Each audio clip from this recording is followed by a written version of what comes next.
இஸ்ரவேல் புத்திரர் அநேக நாள் ராஜா இல்லாமலும் அதிபதி இல்லாமலும் பலி இல்லாமலும் சிலை இல்லாமலும் ஏபோத் வஸ்திரம் இல்லாமலும் தேராபீம் இல்லாமலும் இருப்பார்கள்.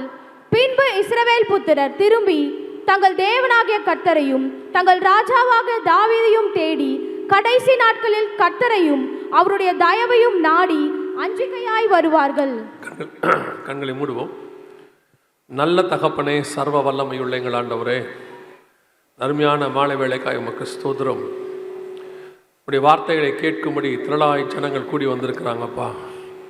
ஆண்டவரே, இவர்கள் அத்தனை பேரும் உடைய வசனத்துக்காக மட்டும் வந்திருக்காங்க. ஆண்டவரே, இந்த மாலை வேளையில் கர்த்தர் நீர் எங்களோடு கூட பேசுவீராக, இடைவிடுவீராக, வார்த்தைகளை அனுப்புவீராக. வந்திருக்கிற ஒவ்வொருத்தரோடும் கர்த்தர் நீர் பேசுவீராக. திரும்பி போகும்பொழுது உம்மை சந்திக்க ஆயத்தப்பட்டவர்களாய் திரும்பி போக கர்த்தர் கிருபை பாராட்டுவீராக. மகிமையுள்ள கரத்தில் எங்களை தாழ்த்துகிறோம் எங்கள் ஆண்டவர் இயேசு கிறிஸ்துவின் நாமத்தில் பிதாவே. அல்லேலூயா. ஓசியாவின் புஸ்தகம் 3ஆம் அதிகாரம் 4-5 வசனத்தில் கடைசி நாட்களில் நடக்க வேண்டிய சம்பவங்களாக ஆண்டவர் சில தீர்க்க தரிசனங்களை உரைக்கிறார். இந்த கடைசி நாட்கள் என்று சொன்னால் பொதுவாக இந்த வார்த்தை உங்களுக்கு சொல்லவில்லை, பொதுவாக திருச்சபைகளுக்கு இனி கடைசி காலத்தில் இருக்கிற அநேகருக்கு அது ஒரு கசப்பான வார்த்தையாக இருக்கிறது. ஏன் கடைசி காலம்னு சொல்கிறீங்க, இதெல்லாம் கடைசி காலமா அப்படின்னு சொன்னால், கடைசி காலம் என்றால் என்ன அர்த்தம் முதல்ல அது நமக்கு தெரியணும். கடைசி காலம் என்பது ஏதோ இப்போது இந்த காலகட்டத்தில் நாம் கடைசி காலம் என்று சொல்லுகிறது இல்லை. இது ஆரம்பத்திலிருந்தே கடைசி காலத்தை பற்றிதான ஒரு அறிவு அல்லது ஒரு வெளிப்பாடு எல்லா ஊழியர்களுக்கும் வேதாகமத்தில் உள்ள எல்லோருக்கும் இருந்திருக்கிறது. நீங்கள் ஆதியாகமத்தின் புஸ்தகம் 49ஆம் அதிகாரத்தை வாசிக்கும் போது 1-2 வசனத்தில் யாக்கோபு சொல்லுகிறார், பிள்ளைகளே கூடி வாருங்கள், கடைசி நாட்களில் உங்களுக்கு சம்பவிப்பதை நான் உங்களுக்கு சொல்லுவேன் அப்படின்னு அங்கே ஆரம்பிக்கிறார்.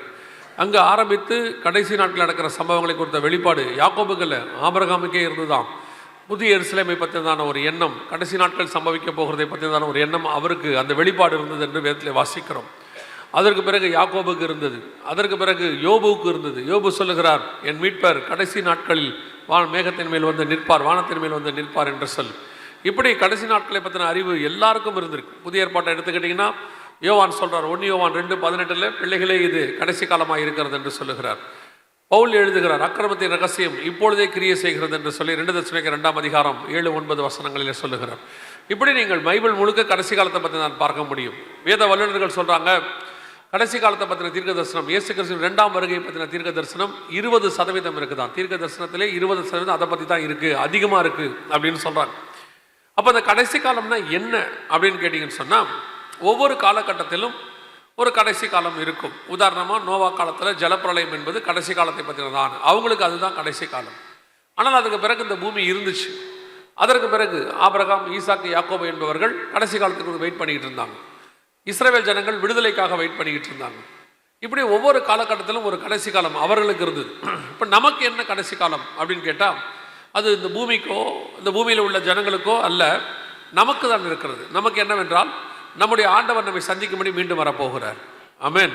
அதுதான் நமக்கு கடைசி காலம் என்று சொல்லுகிறோம். அவர் வந்து நம்மை அழைத்து கொண்டு என்ன வாக்கு பண்ணினாரோ, இது வரைக்கும் நமக்கு என்ன தரேன் ஆண்டவர் சொல்லி இருக்கிறாரோ அந்த வாக்குத்தத்தை நிறைவேற்றும்படி உங்களையும் என்னையும் கொண்டு போக போகிறார். இதுதான் நமக்கு இருக்கிற உத்தரவாதம், விசுவாசம். இதுதான் கடைசி காலம் என்று நாம் சொல்லுகிறோம். ஆனால் ஒரு கூட்டம் என்ன சொல்லுதுன்னா, ஏன் இயேசு வராருன்னு சொல்கிறீங்க, இயேசு ஏன் இப்போ வராருன்னு சொல்கிறீங்க? அப்படி தான் எல்லாருமே சொன்னாங்க. இயேசுவே அதான் சொன்னார், இதோ நான் சீக்கிரமாய் வருகிறேன் என்று தான் சொன்னார். நினையாத நாளிலே மனுஷகுமாரன் வருவார் என்று தான் சொன்னார். காத்திருக்க சொன்னார். விழித்திருந்து ஜெபம் பண்ணுங்கள் என்று சொன்னார். ஆவியும் மனவாட்டியும் வா என்பார்களாக என்று சொன்னார். அவங்க எல்லாருமே அதுக்கு தான் காத்திருந்தாங்க. ஆனால் இப்போ தான் இந்த காலத்தில் தான், அதுவும் கரெக்டாக அவர் வர்ற காலத்தில் தான், நீங்கள் நல்லா கவனித்து பார்த்தீங்கன்னா அவர் வருகையை பற்றினதான அந்த காரியம் கசப்பாய்ப்படுகிறது. எதுக்கு கடைசி காலம்னு சொல்லணும், ஏன் வராருன்னு சொல்லணும்? அவர் வந்தால் வந்துட்டு போட்டோமே, நாங்கள் பாட்டுன்னு போக போகிறோம், எதுக்கு வராருன்னு சொல்கிறீங்க அப்படின்னா, அனௌன்ஸ்மெண்ட்டுங்கிறது எல்லா காலத்திலும் எல்லாத்துக்குமே இருக்கிறது. எல்லாத்துக்கும் அனௌன்ஸ்மெண்ட் இருக்குது. ஒரு ட்ரெயின் வருதுனாலே அனௌன்ஸ்மெண்ட் கொடுக்குறாங்க, ஒரு புயல் வரப்போகுதுன்னா அனௌன்ஸ்மெண்ட் கொடுக்குறாங்க, அத்தனைக்கும் அனௌன்ஸ்மெண்ட் இருக்குது. உலகத்தையே தலையில மாற்ற போகிற ஒரு விஷயம் நடக்க போகுது, இதுக்கு அனௌன்ஸ்மெண்ட் கொடுக்காட்டி எப்படி? 2000 வருஷமாக காத்திருக்கிற ஒரு விஷயம் நடக்க போகுது, அதுக்கு அனௌன்ஸ்மெண்ட் கொடுக்கக்கூடாது. இயேசு வராருன்னு சொல்லக்கூடாது. ஒரு சிலர்லாம் சொல்கிறாங்க, ஏன் இயேசு வராருன்னு சொல்கிறீங்க, அவர் வந்தால் வந்துட்டு போட்டோம், ஏன் நாங்கள் பாட்டுன்னு போகிறோம் ஏன் சொல்கிறீங்க? நாங்கள் உங்களுக்கே சொல்லவே இல்லையே, நாங்கள் உங்களுக்கு யாருக்குமே சொல்லலையே, நான் போகிறவங்களுக்கு தானே சொல்கிறோம். அவரோடு கூட போகிறவர்களுக்கு வருகிறார் என்று சொல்லுகிறோம். இந்த பிளாட்ஃபார்மில் ட்ரெயின் வருதுன்னா அந்த பிளாட்ஃபார்மில் இருக்கிறவருக்கு தான் நாங்கள் சொல்கிறோம். பக்கத்து பிளாட்ஃபார்மில் இருக்கிற நீங்கள் ஏன் கவலைப்படுறீங்க அதை பற்றி? ஒரு சிலருக்குலாம் இயேசு வராருன்றதே கசப்பாக இருக்குது. என்னை பொறுத்த வரைக்கும் நான் எப்பவும் நினைப்பேன், 2000 வருஷம் கழிச்சு எங்கள் அப்பா வரப்போகிறாரு, சந்தோஷமான ஒரு விஷயம் நடக்க போகுது, அவர் என்னை கூட்டிகிட்டு போக போகிறாரு, அது எனக்கு சந்தோஷமாக இருக்கிறது.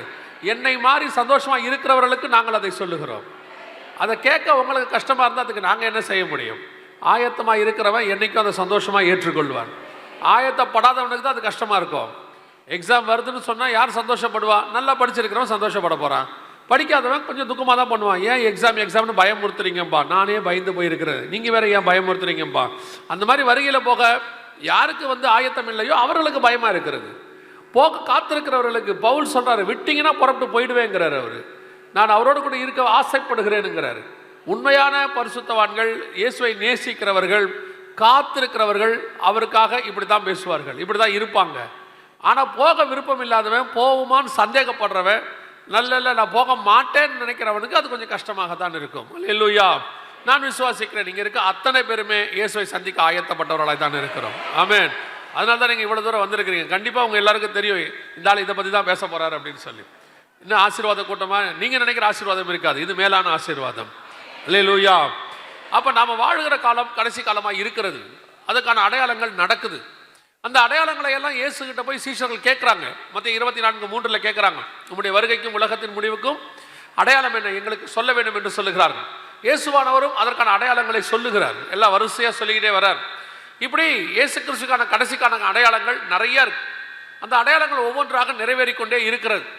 அந்த மத்திய 24:32 அத்திமரத்தினால் ஒரு ஓமையை கற்றுக்கொள்ளுங்கள், அதில் இளங்களை தோன்றி தொழில்விடும் பொழுது வசந்த காலம் சமீபமாயிற்று என்று நீங்கள் அறிவீர்கள். அப்படியே இவைகளையெல்லாம் சமைப்பதை நீங்கள் காணும்போது அவர் சமீபமாய் வாசல் அருகே வந்திருக்கிறார் என்று அறிவீர்கள். அப்போ அத்திமரம் என்று சொன்னால் இஸ்ரவேல் ஜனங்களை குறிக்கிறது. அதுக்கான தீர்க்க தரிசனத்தை தான் நீங்கள் வாசிச்சிங்க. ஓசியாவின் புஸ்தகம் 3ஆம் அதிகாரம் 5வது வசனத்தில் வாசிக்கிறோம். கடைசி நாட்களில் இஸ்ரவேல் புத்திரர் திரும்பி தங்கள் தேவனாகிய கர்த்தரையும் தங்கள் ராஜாவாகிய தாவீதையும் தேடி அஞ்சிக்கையாய் வருவார்கள் என்று வேதம் சொல்லுகிறது. இது ஒரு மிக துல்லியமான தீர்க்க தரிசனம், மிக முக்கியமான தீர்க்க தரிசனம். இன்னைக்கு கடைசி காலத்தில் நாம் தெரிந்து கொள்ள வேண்டிய மிக முக்கியமான தீர்க்க தரிசனங்களில் ஒன்று, அதுவும் ரொம்ப பர்டிகுலரா என்னன்னு கேட்டீங்கன்னா, இந்த உலகத்தின் சரித்திரத்தையே அப்படி மாற்றி அமைக்க போற மிக முக்கியமான தீர்க்க தரிசனம் ஒன்று, இஸ்ரவேல் என்கிற தேசம் உருவாவது. பார்த்தீங்கன்னா ஒரு சின்ன குட்டி நாடு தான், இவ்வளவுதான் இருக்குது அந்த நாடு. அதான் இப்போ ஒரு சிலர்லாம் வேற சொல்றாங்க, நீங்க இஸ்ரவேலுக்கு ஆதரவா பேசுறீங்க. இஸ்ரவேலுக்கு ஆதரவா பேசணும்னா இங்க யாருமே இல்லை. ஆனால் இஸ்ரவேலை குறித்து பேசாமல் கடைசி காலத்தை பேசவே முடியாது. அவன் தான் மையம், சென்டர் பாயிண்ட். 2000 வருஷத்துக்கு முன்னாடி ஆண்டவர் எழுதி வைக்கிறார், 2500 வருஷத்துக்கு முன்னாடி எழுதுறார், கடைசி நாட்களில் இஸ்ரவேல் புத்திரர் திரும்பி வருவார்கள் என்று சொல்லி. ஆண்டவர் சொன்னபடியே இப்பொழுது நம் கண்களுக்கு முன்பாக இஸ்ரவேல் ஜனங்கள் திரும்பி வர ஆரம்பித்து விட்டார்கள். கவனிங்க, இது ஓசியாவின் புஸ்தகத்தில் சொல்லப்பட்ட தீர்க்க தரிசன நிறைவேறுதல்.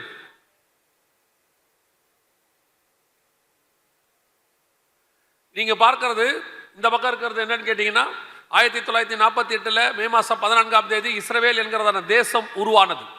இந்த பக்கம் பார்க்குற வீடியோ நம்ம காலத்தில் அவங்க திரும்பி வந்துகிட்டு இருக்கிறாங்க. 2021, 22, இப்போ கூட 2025 கூட 26 கூட ஒரு பெரிய கூட்டம் புறப்பட்டு இந்தியாவிலிருந்து போயிருக்கிறது. ஒரிசால மனாசே கோத்திரம்னு புறப்பட்டு போயிருக்கிறாங்க. உலகத்திலிருந்து 4 முனையிலிருந்து கர்த்தர் அவர்களை கூட்டி சேர்க்கிறார்.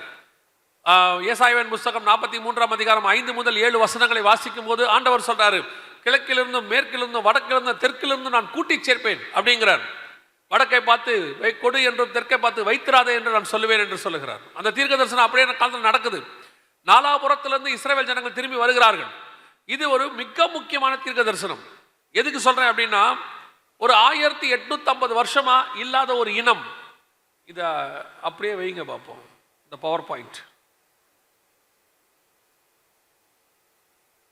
இதை மாத்தாதீங்க, நல்லா கவனிச்சிங்கன்னா, கிட்டத்தட்ட 1850 வருஷமா இல்லாத ஒரு இனம், ஒரு மொழி, ஒரு நகரம், ஒரு தேசம், மண்ணோடு மண்ணாய் போனவங்க காணாமல் போயிட்டாங்க. அப்படி ஒரு தேசம், ஒரு இனம் திரும்பி வந்து நிக்குதுன்னா அது இஸ்ரவேல் என்கிற ஒரு தேசத்தை பற்றி மட்டும்தான் இருக்கு. இப்போ நான் சொல்றது ஏதோ இஸ்ரவேலுக்கு வக்காலத்து வாங்குறதாகவோ இஸ்ரவேலுக்கு பேசுறதாகவோ அல்ல. அப்படி எடுத்துக்கொண்டாலும் நீங்கள் தப்பில்லை. ஆனால் இது ஒரு வேதத்தில் சொல்லப்பட்ட தீர்க்க தரிசனம். கடைசி நாட்களில் இஸ்ரவேல் புத்திரர் திரும்பி வருவார்கள். கிபி 70 இயேசு கிறிஸ்துவுக்கு பிறகு அவர்கள் தங்கள் சுய தேசத்தை விட்டு விரட்டப்பட்டார்கள். விரட்டப்பட்ட பிறகு அவங்க எங்க போனாங்க, என்ன ஆனாங்க யாருக்கும் தெரியாது. ஏறக்குறைய 1850 வருஷம் அவங்க எங்க போனாங்கன்னு தெரியாது. 37ஆம் அதிகாரம் எசேக்கியேல் புஸ்தகத்தை வாசிக்கும் போது தீர்க்கதரிசியை கொண்டு போய் ஆண்டவர் ஒரு எலும்புகளின் பள்ளத்தாக்கில் கொண்டு போய் நிறுத்துகிறார். நிறுத்திட்டு கேட்கிறாரு, இவைகள் உயிரடையுமா, உலர்ந்த எலும்புகள் உயிரடையுமான்னு கேட்கிறார். தீர்க்கதரிசி கிட்ட சொல்லிட்டு ஆண்டவர் சொல்றார், நீ தீர்க்க தரிசனம் உரை, இவைகள் உயிரடைந்து சேனையாய் நிற்கும். 10வது வசனத்துல சொல்றாரு, அவைகள் ஒரு சேனையாய் நிற்கும். இது எதை பத்தின தீர்க்க தரிசனம்? இஸ்ரவேல் ஜனங்கள் மீண்டும் உருவாகி உலர்ந்த எலும்புகளாகி அவர்கள் காணாமல் போய் அடையாளங்களை தொலைத்து அவங்க எங்க இருக்கிறாங்க ஏது இருக்கிறாங்க எதுவுமே தெரியாம அவங்க தொலைஞ்சு போயிட்டாங்க. இதே வசனத்தை, இதே ஓசியாவின் புஸ்தகம் 3ஆம் அதிகாரம் 5ஆம் வசனத்தை ஒரு 100 வருஷத்துக்கு முன்னாடி எடுத்து வாசிச்சாங்கன்னா இந்த தீர்க்க தரிசனத்துக்கு இப்ப வேலை இல்லைன்னு சொல்லிடுவாங்க. இப்ப நடக்காது, ஏன்னா அந்த தீர்க்க நடக்கும் நடக்காதுன்றவாங்க. காரணம், அப்படி ஒரு தேசம் மக்கள் இல்லை உலகத்துல. அவங்க உலகத்திலே இல்லை. அவங்க ரஷ்யால இருந்தவங்க ரஷ்யனா இருந்தாங்க, ஜெர்மனில இருந்தவங்க ஜெர்மனி மக்களா இருந்தாங்க, அவங்க எந்தெந்த ஐரோப்பால இருந்தவங்களும் ஐரோப்பர்களா இருந்தாங்க. ஒரு இஸ்ரவேல் தேசமோ யூதனோ யாருமே கிடையாது. வேதம் சொன்னபடியே அவர்கள் மீண்டும் உருவாகி ஒரு 78 வருஷம் தான் ஆகுது. 78 வருஷத்துல மீண்டும் உருவாகி நம்ம 1947 ஆகஸ்ட் 15 சுதந்திர தினம், அவர்கள் 1948 மே மாசம் 14ஆம் தேதி அவங்களுக்கு சுதந்திர தினம்.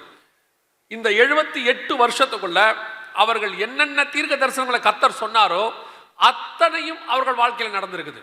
அத்தனை தீர்க்க தரிசனம் துல்லியமாய் நிறைவேறி இருக்கிறது.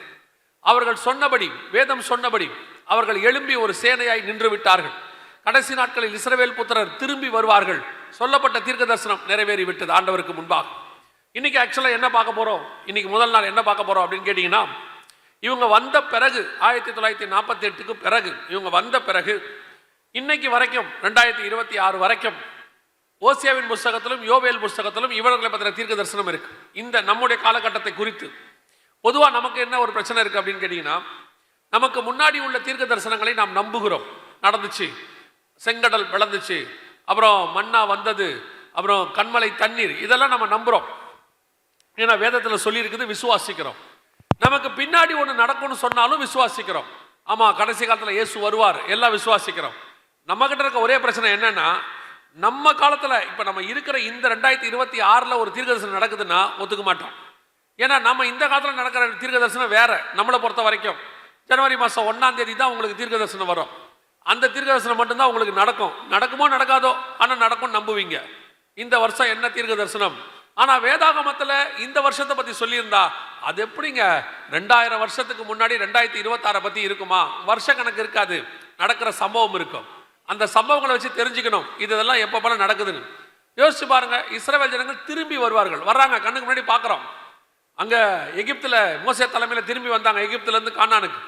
செருபாபேல் தலைமையில திரும்பி வந்தாங்க, மேதிய பெர்ஷியா சாம்ராஜ்யத்துல இருந்து கானானுக்கு.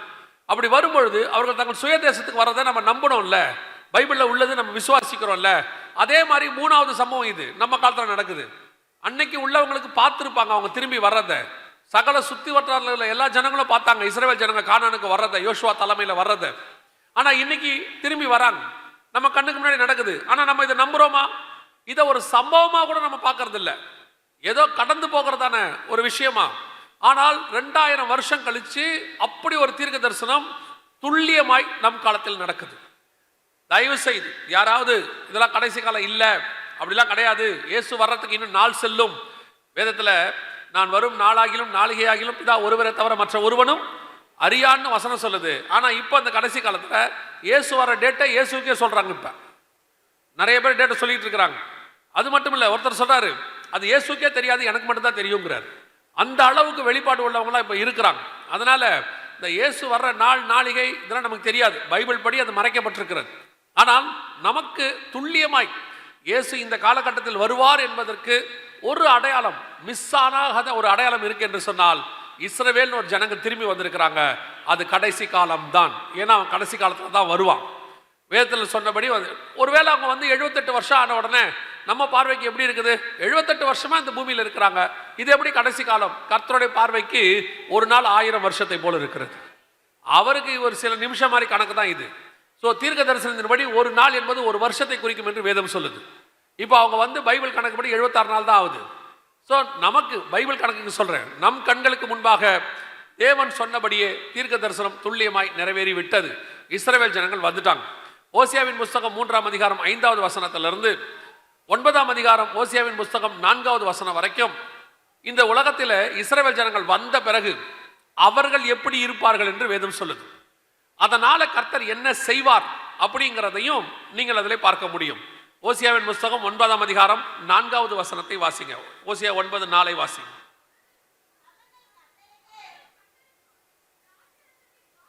வார்ப்பதும் இல்லை, அவர்கள் அங்கீகரிப்பாய் இருப்பதும் இல்லை. அவர்களுடைய பலிகள் அவர்களுக்கு துக்கம் கொண்டாடுகிறவர்களின் அப்பத்தை போல இருக்கும். அதை புசிக்கிற யாவரும் தீட்டுப்படுவார்கள். அவர்களுடைய அப்பம் அவர்களுக்கே ஆகும், அது கர்த்தருடைய ஆலயத்தில் வருவதில்லை. அந்த வசனம் என்ன சொல்லுதுன்னா, அவருடைய திராட்சரசம் ஆலயத்துக்குள் வருவதில்லை, அப்பம் ஆலயத்துக்கு வருவதில்லை. இந்த வசனத்தில் அது ரெண்டு தான் மெயினாக சொல்லியிருக்கார் ஆண்டவர். அப்பமும் திராட்சரசமும் ஆலயத்துக்குள்ள வராது அப்படின்னு சொல்றார். எதனால அப்படின்னு கேட்டீங்கன்னா, 4ஆம் அதிகாரம் 1ஆம் வசனத்திலிருந்து 9ஆம் அதிகாரம் 3ஆம் வசனம் வரைக்கும் அவங்க வந்த பிறகு இந்த தேவ ஜனங்கள் கர்த்தருக்கு விரோதமாய் என்னென்ன காரியங்கள் எல்லாம் செய்தார்கள் அப்படின்னு அங்க இருக்கு. அதை பார்த்துட்டு ஆண்டவர் சொல்றாரு, இந்த அப்பத்தையும் திராட்சரசத்தையும் இங்க ஆலயத்துக்குள்ள கொண்டு வராத, அது நிறுத்திட்டோம். ஏன்னா அது உடன்படிக்கை, அது அப்பவும் திராட்சரசமும் நம்ம பார்வையில் சொன்னா திருவிருந்து கம்யூனியன், அது என்ன செய்யாது, ஆலயத்துக்குள்ள வராது. கொஞ்சம் யோசிச்சு பாருங்க. 1948 இஸ்ரவேல் ஜனங்கள் வந்ததிலிருந்து இந்த 2026 வரைக்கும் அப்பமும் திராட்சரசமும் ஆலயத்துக்குள் வராத காலம் இது. அப்பமும் திராட்சரசமும் ஆலயத்துக்குள்ள நடக்காத காலம் உலகளாவிய ஒரே ஒரு காலத்தில் தான் இருந்திருக்கு. இந்த நான் சொல்றது 1948 பிறகு. எப்பன்னு கேட்டீங்கன்னா, கொரோனா பீரியட்ல கோவிட்ல அப்பமும் திராட்சரசமும் உலகளாவிய நிறுத்தப்பட்டது. அப்போ உலகளாவிய ஒரு விஷயம் நிறுத்தப்படுதுன்னா அதுக்கு பின்னாடி இருக்கிற தேவ திட்டம் என்னன்னு சொல்லி நம்ம பார்க்கணும். கர்த்தர் ஒரு காரியத்தை செய்யும் போது அதுக்கு பின்னாடி இருக்கிற ஸ்பிரிச்சுவல் வியூவை பார்க்க வேண்டியது உங்களுக்கு எனக்கும் வேலை. அதுல முன்னாடி இருக்கக்கூடிய விஷயத்தை உலகம் பார்க்கும். இப்போ உலகம் தியேட்டர் மூடிச்சு. உலகத்தை பொறுத்த வரைக்கும் ஸ்கூல் மூடினாங்க, ஷாப்பிங் மால் மூடினாங்க, எல்லாம் மூடினாங்க. காரணம் என்ன அப்படின்னு கேட்டா கோவிட். காரணம் கொரோனா. உண்மை, மாற்றுக்கிறதே கிடையாது. ஆனால் எப்படி சபை மூடுச்சு? நான் சபை மூடுது என்று சொன்னால் சபையின் கதவை சொல்லவில்லை. சபையின் கதவு அரசாங்கத்தின் சட்டத்திட்டத்துக்கு உட்பட்டு நாம் மூடுகிறோம். திறக்க சொன்னும் போது திறந்துட்டோம். ஆனால் நாம் சபை என்று சொன்னால் உங்களையும் என்னையும் குறிக்கிறது. நாமே தேவனுடைய ஆலயமாக இருக்கிறோம். நாம் ஏன் இந்த கொரோனாவில் கூடி வருவதற்கு அல்லது கம்யூனியன் எடுப்பதற்கு வாய்ப்பு இல்லாமல் போச்சு? சபைக்குள்ள ஏன் இப்படி நடந்துச்சு? இப்படி ஒரு சம்பவம் சபைக்கு ஏன் நடந்தது? நீங்க பார்க்கும்போது எப்படி இருக்குன்னா, அவங்களுக்கும் நடந்துச்சு, நமக்கும் நடந்துச்சு. ஆனா பைபிள் படி அவங்களுக்கு நடந்தாலும் நமக்கு நடக்கக்கூடாது. அதான் பைபிள் கணக்கு. இப்போ நீங்க அதை சொன்னா ஒத்துக்க மாட்டீங்க, ஆனா பைபிள் அப்படிதான் இருக்கு. எகிப்து முழுக்க தலைப்பிள்ளை சங்காரம் வரும், ஆனால் இஸ்ரவேல் இருக்கிற வீட்டுக்குள் வராது. ஆட்டுக்குட்டியின் ரத்தம் பூசப்பட்ட வீட்டுக்குள் என்ன செய்யாது? வராது. எகிப்து முழுக்க 10 வாதை வந்தது, ஆனால் இஸ்ரவேல் இருந்த கோசேன் நாட்டில் மட்டும் வரவில்லைன்னு இருக்கு. அது அப்படிதான் இருக்கு வசனத்துல. இஸ்ரவேல் முழுக்க பஞ்சம் வந்தது, எலியா இருக்கிற வீட்டுக்குள் மட்டும் வரவில்லைன்னு இருக்கு. அப்படிதானே இருக்கு. அப்ப அதே காரியம் தான் இப்ப நடக்கணும். நியாயாதிபதிகள் புத்தகத்தை வாசிச்சு பாருங்க. அந்த உடன்படிக்கை பெட்டி இருந்தது, பெலிஸ்தியர் பாலம் முழுக்க மூலவியாதி வந்தது. அதே பெட்டி இஸ்ரவேலுக்கு வந்தவுடன் வியாதி இல்லை, ஆசீர்வாதமாய் மாறிடுச்சு. அப்ப தேவ ஜனங்களுக்கு உலகத்தில் வாதை வந்தாலும் தேவ ஜனங்களுக்கு அந்த வாதை வரக்கூடாது. அதுக்கு நடுவில் அது வராம இருந்தால்தான் நாம் தேவ ஜனம் என்பதற்கு அடையாளம். அப்பதான் நம்முடைய தேவன் பெரிய தேவன் என்பதை அவர்கள் பார்ப்பார்கள். அவங்க எப்படி இப்போ இஸ்ரவேல் ஜனங்கள் கானானுக்கு போறாங்க, எகிப்திலிருந்து விடுதலையாகி போறாங்க மோசே தலைமையில். போகும்போது நீங்க வாசிச்சு பாருங்க. நீங்க அந்த யாத்திராகமத்தின் புத்தகத்தை வாசிக்கும் போது வசனம் தெளிவா சொல்லுது, இஸ்ரவேல் ஜனங்களோடு கூட அநேக மற்ற ஜாதியாரும் புறப்பட்டு போனார்கள் இருக்கு. அவங்க கூட இஸ்ரவேல் அல்லாதவர்களும் புறப்பட்டு போனானா. ஏன் போனா? அன்னைக்கு எகிப்து தான் இன்னைக்கு இருக்கிற அமெரிக்கா மாதிரி.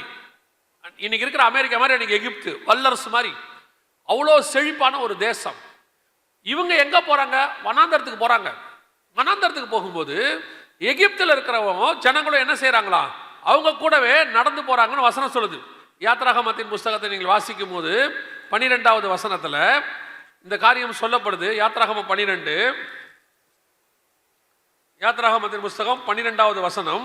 38வது வசனம் வாசிங்க. 12ஆம் அதிகாரம் 38வது அவர்களோட வசனம். கூட அவர்களோடு கூட பல ஜாதியான ஜனங்கள் அநேகர் போனதும் அன்றி. அப்ப அந்த வசனம் சொல்லுது, அவர்களோடு கூட அநேக ஜாதியான மனுஷர் போனாங்க. ஏன் போனா?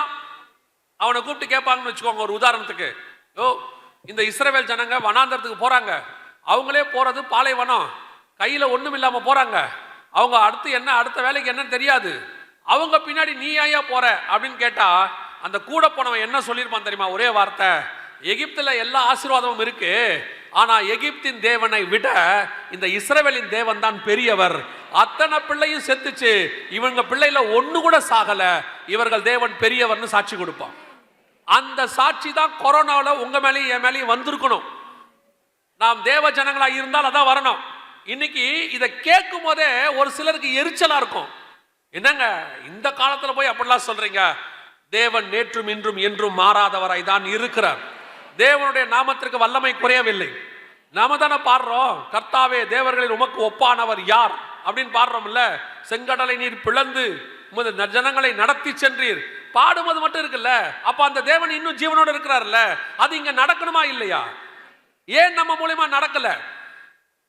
ஏன் நடக்காம போறதுக்கு என்ன காரணம்? அப்பமும் ரசமும் ஆலயத்துக்குள்ள வரல. ஏன் வரல? ஏன் கர்த்தர் நிறுத்தினார்? கொரோனா நிறுத்துச்சு நீங்க சொன்னீங்கன்னா, அப்பமும் ரசமும் கொரோனாவை விட வீக்குன்னு அர்த்தம். வசனம் சொல்லுது, பாதாளத்தின் வாசல்கள் சபையை மேற்கொள்ளாது. அப்படிதான் ஆண்டவர் சொல்லியிருக்கிறாரு.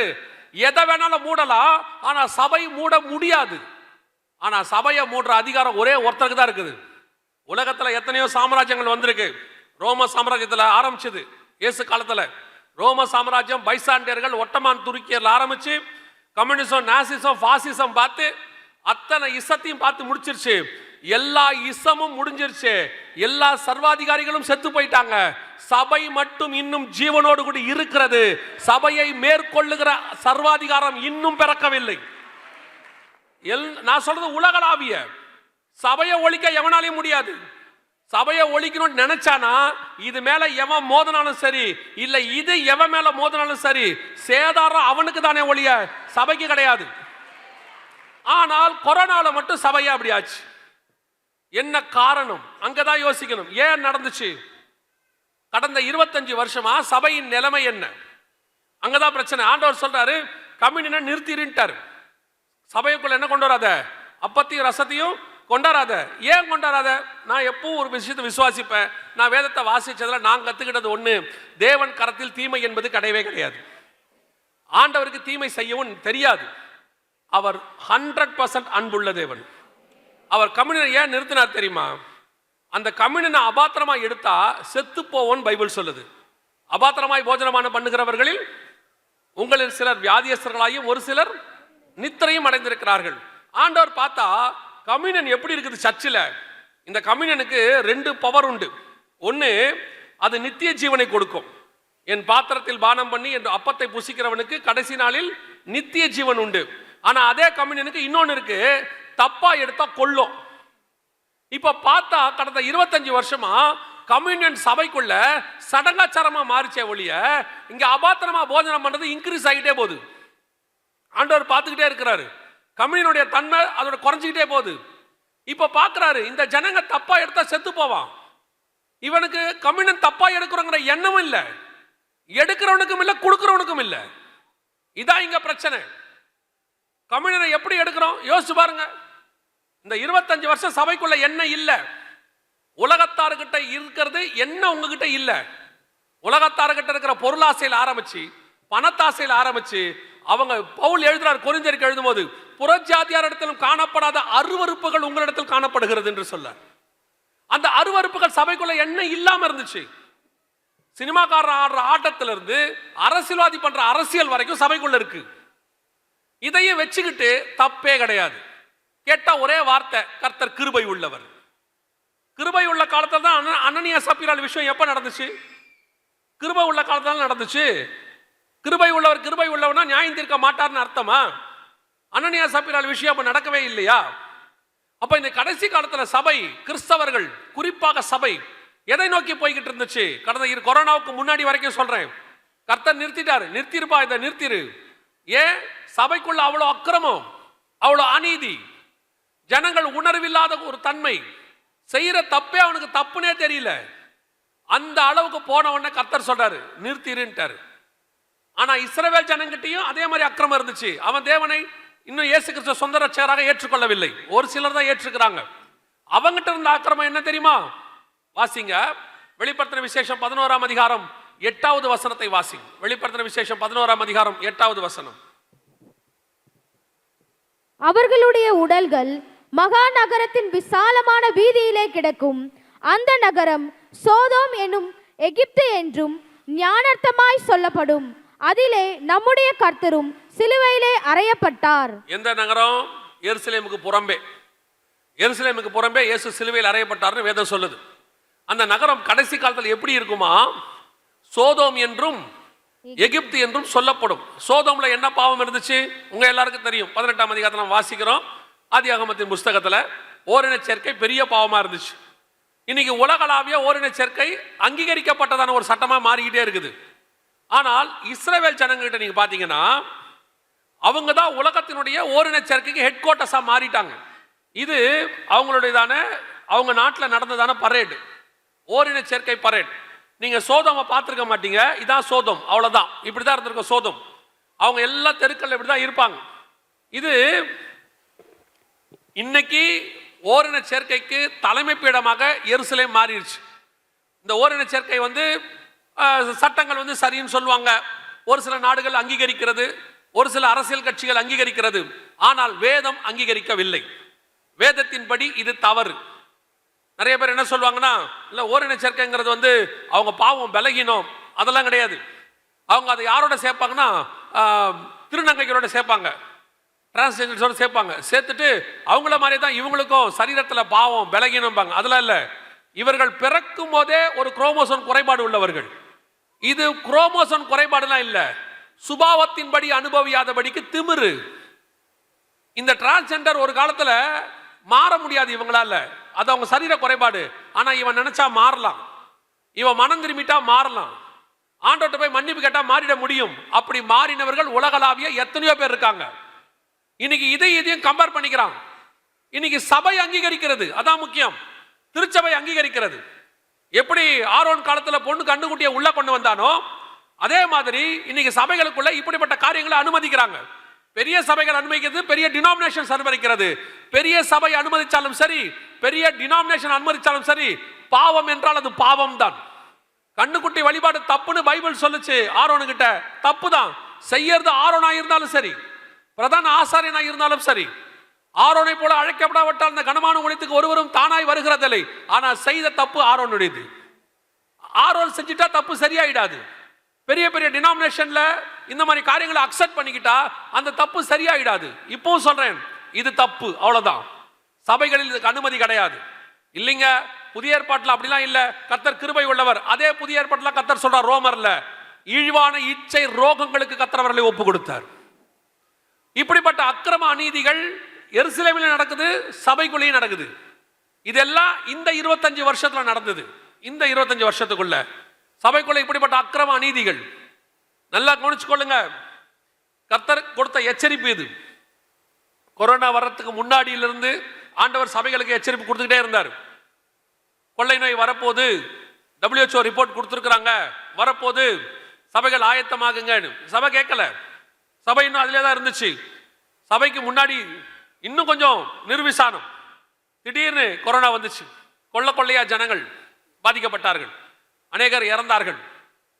சபைக்கு அப்பதான் ஓரளவுக்கு சபைக்கு உணர்வு வந்துச்சு. ஒரு பெரிய கூட்டம் உணர்வடைஞ்சிச்சு, கர்த்தர் பக்கம் திரும்பிச்சு. அந்த கூட்டம் தான் இங்க உட்கார்ந்துருக்கு. இப்ப அல்லேலூயா. இந்த கூட்டம் யாருமே அற்புத அடையாளங்களுக்காக தீர்க்க தரிசனங்களுக்காக வந்தவர்களே அல்ல. அத்தனை பேரும் கர்த்தருடைய வசனத்துக்காக உட்கார்ந்து இருக்கிற கூட்டம். இது கொரோனாவுக்கு பிறகு கர்த்தர் செஞ்சிருக்கிற பெரிய மாற்றம், பெரிய அற்புதம். ஆனா இன்னும் ஒரு பெரிய கூட்டம் மாறாமையே இருக்குது. அவங்கள பொறுத்த வரைக்கும் ஜனங்களை திருப்திப்படுத்தணும். அவங்கள பொறுத்த வரைக்கும் சபை பெருசா இருக்கணும்.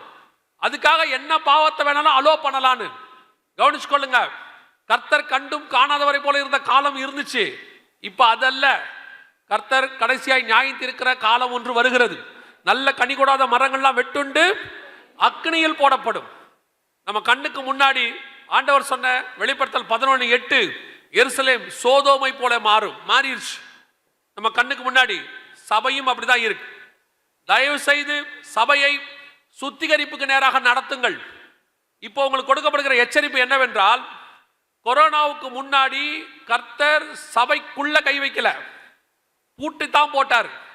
கர்த்தர் பூட்டினாரான்னு கேட்டீங்கன்னா திருப்பியும் சொல்றேன், சபையை பூட்டுற அதிகாரமோ சபையை திறக்கிற அதிகாரமோ கர்த்தர் ஒருத்தரை தவிர உலகத்துல வேற யாருக்கும் கிடையாது. ஒருவரும் திறக்கக்கூடாதபடிக்கு பூட்டுகிறவரும் ஒருவரும் பூட்டக்கூடாதபடிக்கு திறக்கிறவரும் சொல்லுகிறதாவது. எத்தனையோ கம்யூனிச நாடுகள் சபைக்கு அடைச்சி வச்சிருக்கிறாங்க, ஆனா சபை பெருகி கொண்டே இருக்கிறது. இன்னும் சபை அங்க பெருகிட்டே இருக்குது. ஒரு மாநிலத்துல சபையை 200 கிலோமீட்டருக்கு இடிச்சாங்க, எல்லாத்தையும் இடிச்சு முடிச்சாங்க. கிறிஸ்தவமே இருக்காதுன்னாங்க, டைம் கொடுத்தாங்க. அன்னைக்கு இருந்ததை விட 3 மடங்கு சபை வளர்ந்திருக்கிறது. இதுதான் கர்த்தர் செய்கிற அற்புதம். இப்போ அதான் நடக்கும். ஒரு பரிசுத்தவானுடைய ரத்தமும் விதை மாதிரி, அதுல இருந்து 10 விதை முளைக்கும், விருட்சங்கள் முளைக்கும். இன்னைக்கு 2000 வருஷமா சபை அதை தான் பார்க்குது. ஆனா இந்த தடவை கர்த்தர் சபையை அடைக்க மாட்டார். கர்த்தர் சபையை அடைக்க மாட்டார். இந்த முறை சபை சிதறி போகும். சபைக்கு உள்ள கர்த்தர் கை வைப்பார். காரணம் என்ன தெரியுமா? கொரோனாவுக்கு முன்னாடி கர்த்தர் சொன்னார், ஜனங்க கேட்கல, சாம்பிள் காட்டி இருக்கிறார். கொரோனாவை சபைக்கு கம்யூனியன் எடுக்காம தடுத்துட்டு ஆண்டவர் சொன்னார், இதுதான் நிலைமை. சபை பூட்டுச்சு, நிறைய பேர் கதர்னாங்க. உங்களுக்கு ஒரு உண்மை தெரியும் நினைக்கிறேன், ஆசியாவிலே, எனக்கு தெரிஞ்சு ஆசியாவிலேயே சபை முதல்ல திறக்கலாம் என்று பர்மிஷன் கொடுத்த முதல் மாநிலம் தமிழ்நாடு தான். தமிழ்நாட்டுக்கு தான் கர்த்தர் சபை திறக்கலாம், கூடி வந்து 20 பேர் ஆராதிக்கலாம் பர்மிஷன் கிடைச்சது தமிழ்நாட்டுக்கு தான். இந்தியாவிலே நடக்கல, தமிழ்நாட்டில் தான் ஃபர்ஸ்ட் அப்படி நடத்தினாங்க. பல நாடுகளில் 2021, பல நாடுகளில் 2022, சில நாடுகளில் 2023 மே மாசம் தான் திறந்தாங்க. ஆனா 2020 ஆகஸ்ட்லயே திறப்பதுக்கு அனுமதி கிடைச்சது தமிழ்நாட்டில் மட்டும்தான். இப்பவும் சொல்றேன், கர்த்தர் நம்மை அதிகமாய் நேசிக்கிறார். இங்க இருக்கிற ஜபங்களுக்கு கர்த்தர் பதில் கொடுக்கிறார். கர்த்தர் அநேகருடைய சோத்திரத்தினால கிருபை பெருகும். ஆனா பொய்யான மாயை பற்றி கொண்ட கிருபையை போக்கடிக்க கூடாது. இப்ப கொரோனாவுக்கு பின்னாடி சபை இன்னும் கொஞ்சம் மோசமான இடத்துக்கு போகுது. ஒரு கூட்டம் இப்படி திரும்பிருச்சு வசனத்துக்கு, இன்னொரு கூட்டம் இன்னும் ஒஸ்டா போகுது. ஒரு காலத்துல சபைக்குள்ள சினிமா பாட்டு மாதிரி பாடினான், இப்ப சினிமா பாட்டையே பாடுறான். அதான் இப்ப நடக்குது. ஒரு காலத்துல சபைக்குள்ள இருக்கிறவங்க, நடத்துறவங்களும் சரி, உட்கார்ந்து இருக்கிறவங்களும் சரி, பாவத்தை மறைஞ்சு பண்ணாங்க, பயந்து பயந்து பண்ணாங்க. இப்ப பாவம் பண்றவன்லாம் ஊழியக்காரன் ஆயிடுறான். சபைக்கு பாவம் பண்றவங்களாம் வந்து உட்காந்தாச்சு, துணிகரமா கேட்கிறான், என்ன தப்புங்கிறான். ஏன் என்ன இப்ப என்ன தப்பு, யார் செய்யலங்கிறான். கேட்டா சபையை உடைச்சுக்கிட்டு போறான். அதையும் தாண்டி கேட்டோம்னா சபை ஆரம்பிச்சிடறான் அவன். இப்ப இருக்கிறதுல ரொம்ப ஈஸி என்னன்னு கேட்டீங்கன்னா சபை ஆரம்பிக்கிறது தான்.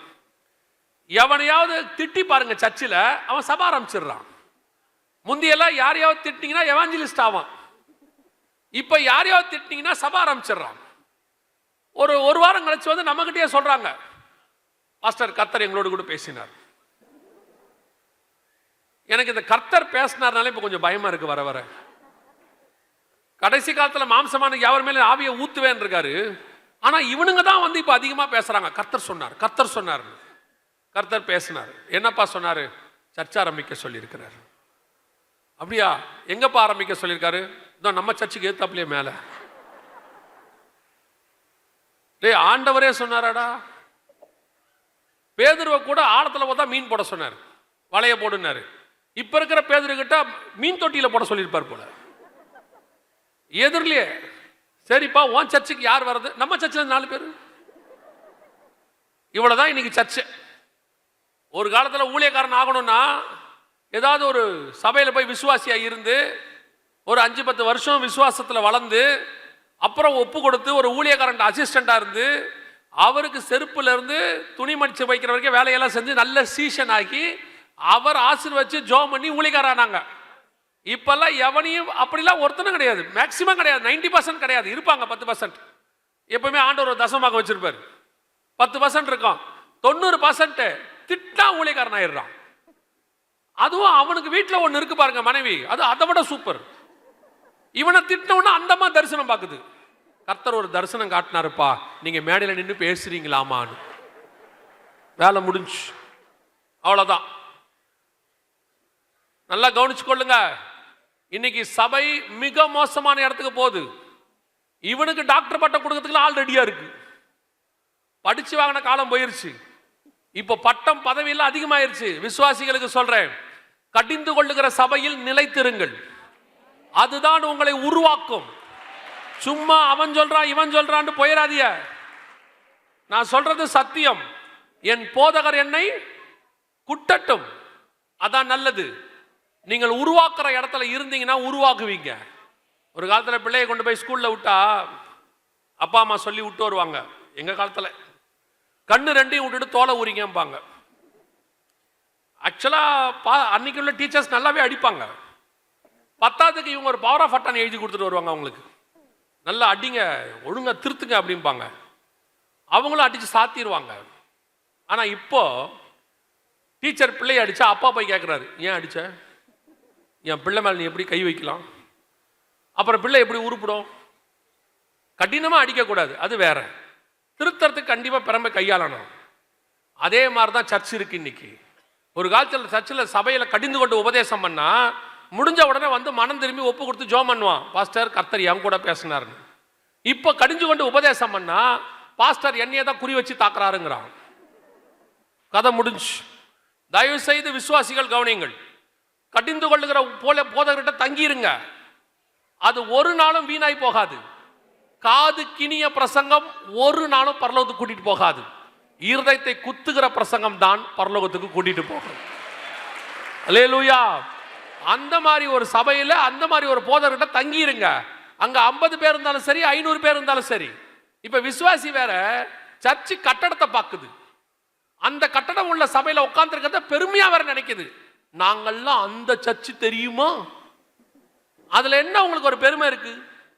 5000 பேர்ல நீ எங்கேயே தெரிய மூலையில உட்கார்ந்து இருக்கிறத விட 50 பேர் உள்ள சபையில விசாரிக்கிற போதகர் கையில இருக்கிற பத்தியா, அதுதான் ரொம்ப இம்பார்ட்டன்ட்.